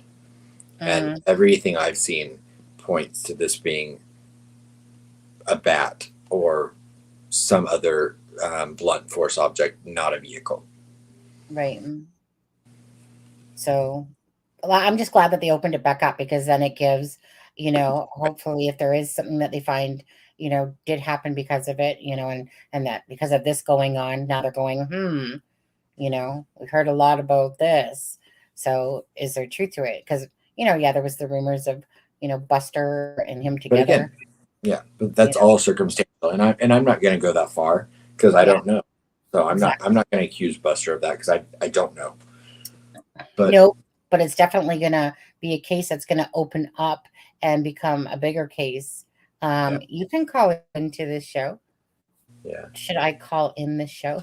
You can call in this show. Well, it's not more like you call in, but you come in as an avatar because Adam's still trying to figure out how to call into the actual show. You know? Are you talking about the Google Voice thing? Yeah, I'm trying to figure it out because apparently I had a Google Voice number at one point, and so it's giving me issues trying to sign up for another one. Well, mind you, there is more than just Google Voice. That was just the one that, you know, you kind of think is easier. Yeah. I think I found one from something called Text Free, but I signed up for a number for it, but I don't know how it works to call in, so I'll have to figure that out. Okay, procrastinator. No, I said I signed up for one. I have the number. I can tell you it right now. It's 704-247-6837. I just have to figure out how to I don't know how much it costs every time someone calls. Oh no, that's just it. It's free. That's the whole point of it. It's free. You have to usually buy minutes to those. It's no different than me calling you on Messenger. There's no charge. It's no different than having a WhatsApp. It's free. Mark, I have it together. Mark, I'll write notes on how to get it together in the notebook you bought me. Or could you just help him get it together, please? No, Mark did. Mark bought me a notebook, so I'm going to write notes on how to get it together. If Lewis in the was notebook. here, he'd be telling you right now exactly what you need to do. Yeah, he would. Yeah. Well, should be having Lewis sitting there bossing you around. See, I would have done it, but I can't because I'm from Canada. Another hiccup there. I think we see the resounding issue here. Yeah, you. That you're in Canada. Right. Can you just move to Deb's basement? It's just because, so Google Voice, I went to go set one up and it's like, and it said, no, it only works if you have the Google Workforce thing. And I'm like, I don't want the Google. I just want a free freaking. Thank you, Nancy. Yeah. So really the best way is add yourself to Messenger and call in right now. All right. Mark, just to let you know though, you're starting to portray yourself a little bit like BK vibes a little bit. Are you stalking my hair? How many times have you looked at this hair? How many times? Okay. Has it been more than 12 or 13 times? Yeah. I should be checking. We all have Sunny this week. How close have you been to my home? Oh, Mark says move to Cali now. Oh, Cali. That's just down the coast. Just move to Sunny. Move to Cali now, Sunny. Well, as long as I can move into it's a small world after all. Good night. Good night, Kathy. Bye, Kathy. Have a great night. I know, Kathy. I need to eat and go to bed too. Yeah, I guess it's time to go. And plus, not only that, I can't give Mark too much. I'm looking at this. You want something? It's like angel wings. And he's like, oh, my hair. Oh, my hair. My hair. This hair right here. Hair. Did you look at every strand, Mark? I just want to make sure that you looked at every strand. Yeah. Which one do you like the best? Do you like this one the best? You're the one that always plays with your hair. This one the best. This one the best. I feel like if I was to pick, I feel like okay, cheerleader. Calm down. It's that piece right there. No, he probably likes the one in the front of the face now. When I put the one, like when I put the sexy curl down. It's time to go to bed. Oh, wait, there's some important message here by Bread to that's quite the name. Yeah. See? Done by is that on YouTube? Excellent, done by person who. Oh, thank you. Yeah. It's on YouTube. You answered my question as I asked it. Yeah. I feel like there's some person that wants to unalive his Bread right now. Don't do that. Bread is like one of my most important things. Yeah. Chaotic and Sunny are always on the same page there. Look at that. Eric Allen. Oh. Why would you want to go to bed? Now, I guess I gotta go. Which reminds me, I went and watched that documentary again. It was the one with the Colonel something Williams, Colonel something Williams. Huh? Mustard? No, not Colonel Mustard. Remember the one that was it Diamond Eyes? But I think Diamond Eyes left because she was getting upset. I hope not. I love you, Diamond Eyes. See, when somebody says, if nobody's gonna listen to me, then I'm leaving. I don't even know. Oh, I didn't see that. I'm sorry. I came back to the chat because I was behind a different window and I see that. Clink. And I'm like wait, Kel, do you mean clink or kink? Clink? Clink or kink? Clink. Yeah. But so anyways, so what was that one about that? Remember the investigator in Canada or something like that? That guy that was investigating those girls and they said to watch it and you said, oh, me and you both were like, oh, it kind of does sound familiar. It was the interrogation one. Thank you, Michaela. Russell Williams. I like am that, gluten free. Okay. I like bread. Did you hear see what Bread said? Bread equals money. I am free gluten free. I like that. I as well am pre-gluten free. I'm also pre-lactose intolerant. Oh, yeah. I'm just allergic to Adam. One of my biggest things going on right now. Most people are. I know, but no, it was the Russell Williams one, the interrogation. And so, anyways, I watched it, and it was the one, yeah, kinky, exactly. It was the one that I had seen it already. It was the one where he's basically in the interrogation room, right? And then see, Adam can't even remember if there was a shoe outside the door and an affidavit, let alone You what was had talked to go about. back there, didn't you? I did. I went back there because I had to point out just how much you listen. Because yesterday we distinctly talked about it. One mistake. One mistake. One mistake. One mistake. Adam, I'm trying to lower it down. I get it. Okay. So yeah, so I had already watched that one actually, Michaela, and it was really good. Basically, you know, the guy was really nice to him. I was just portraying like the good cop type of idea. Basically, he did a good job because at some point you would have expected him to go, yeah, I'm not speaking anymore without my lawyer.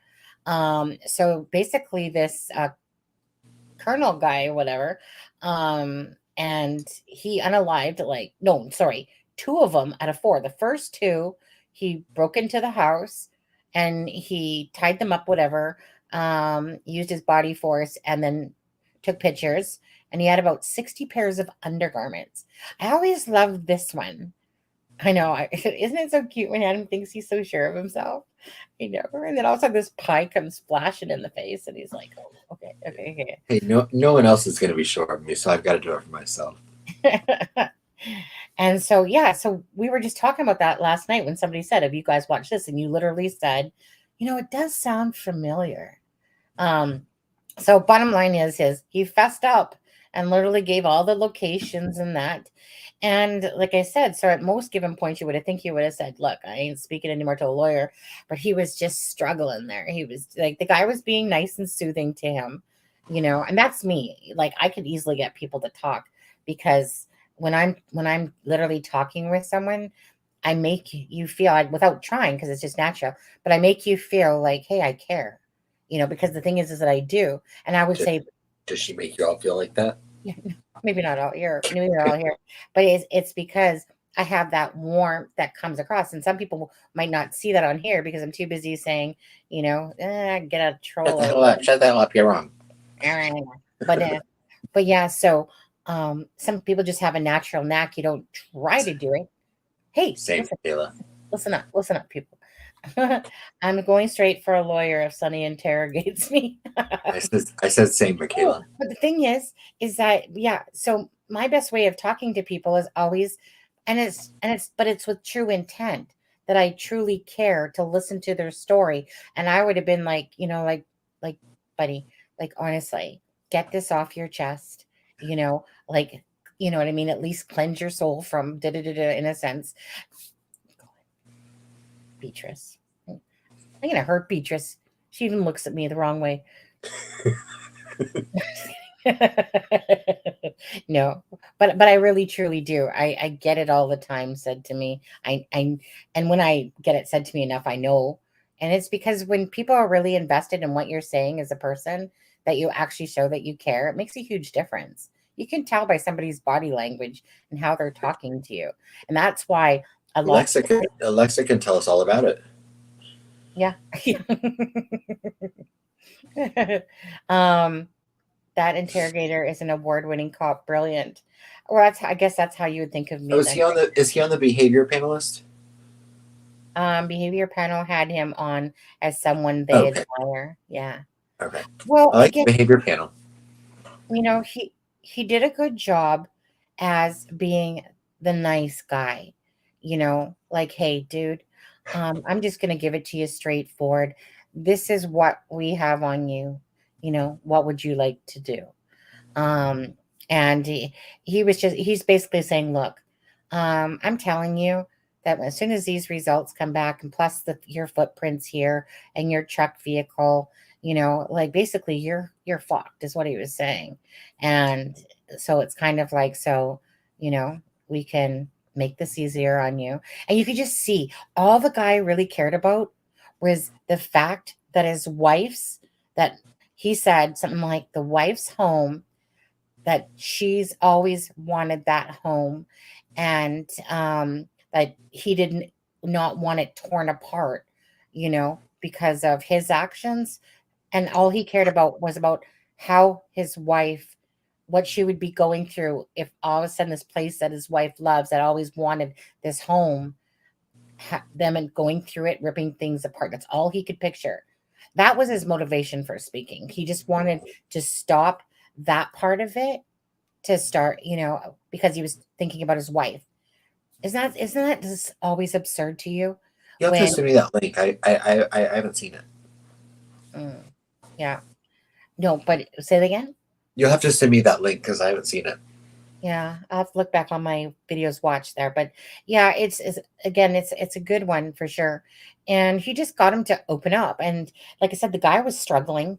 The guy was truly struggling on the fact that his wife had this house that she loved, and how she was feeling. It's all he cared about. And all I'm thinking about in my head is, so those other 4 people, even though 2 of them were victims and 2 of them weren't, meant nothing to you. He obviously had some sort of fetish because he had 60 pieces of underwear and different parts of undergarments in his scanner box that was downstairs or whatever.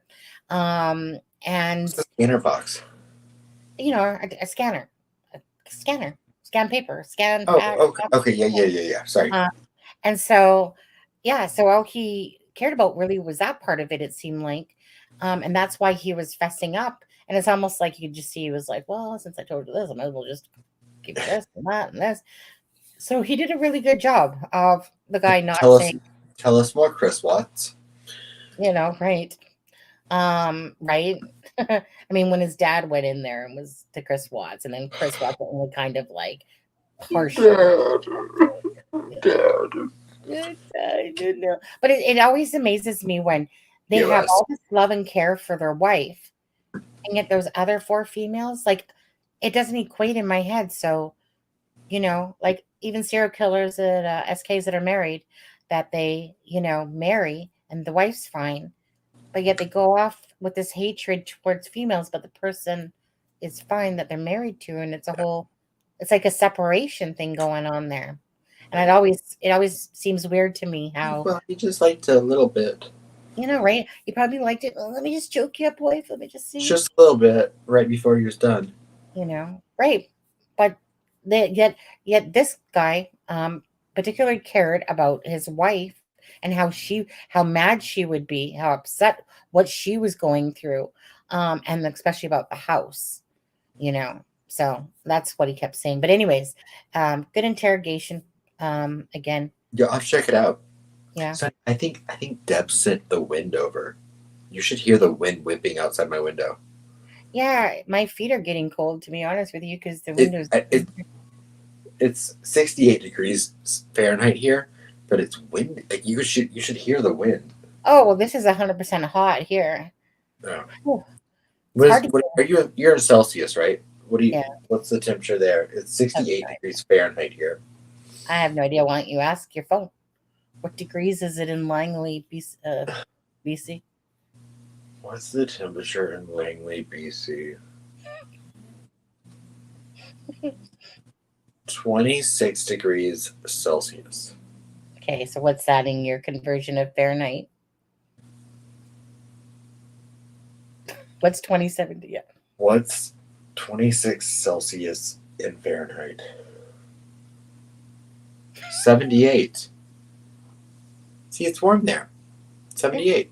I was just saying I was 100% hot. Yeah. Yeah. Global cooling season. You're 10 degrees warmer than here. Okay, you guys, it's time to get going. It's almost 11 o'clock here. I cooked dinner. Mark, thank you for giving yourself a headache for trying to look at that, obviously, and to Diamond Eyes unless she's got upset and left. And don't worry, Diamond Eyes, I totally cracked the whip on Mark, and I said, you know what, dude, you know what, you're always going to be wrong. Males are always wrong. Cracks the whip, always. Right? Yeah, always. Okay. And Molly, again, Molly's not here anymore, but Molly, thank you for the super chats. Absolutely. Mark, thank you for my notebook. I'm going to be super excited to receive that tomorrow.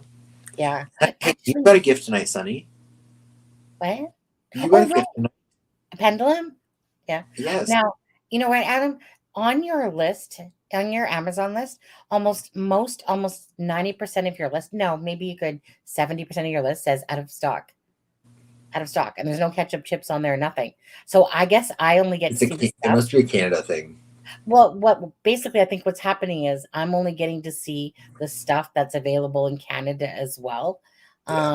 So because I'm like, well, where's the chips? And because when I pull up the chips, what a ridiculous price. What a ridiculous price, Adam. Seriously. But It's you know way what? You can't buy them here, so I'm willing to accept them yeah, as a gift. yeah, right. But I thought it was who was it? Wasn't it Diamond Eyes that said that she was gonna buy you some?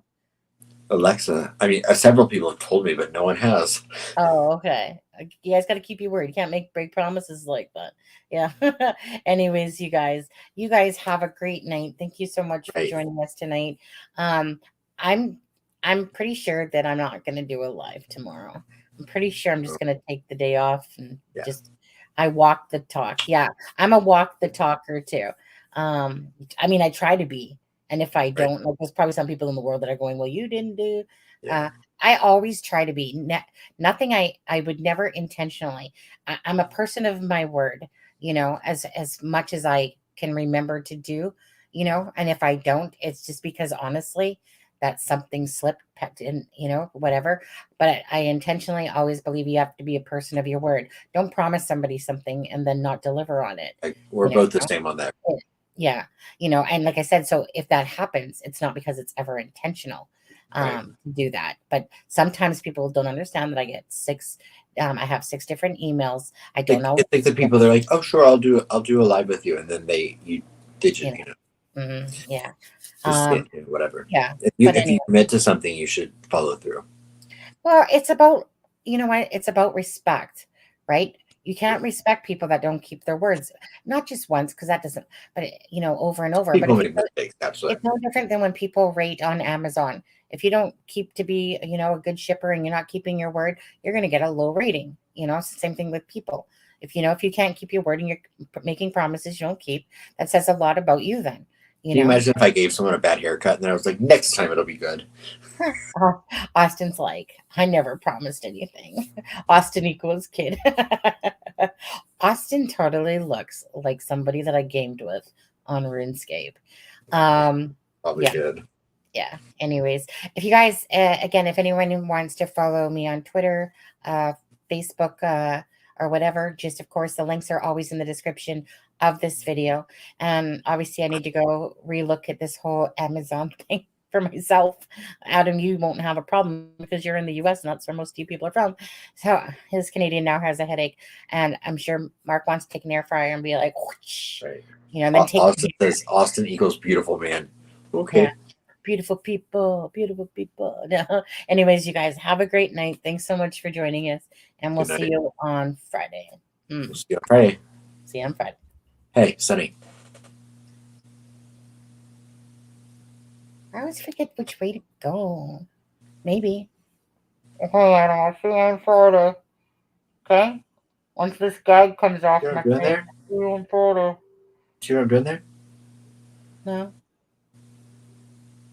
There. There we go. All right, guys. Have a good one. Bye.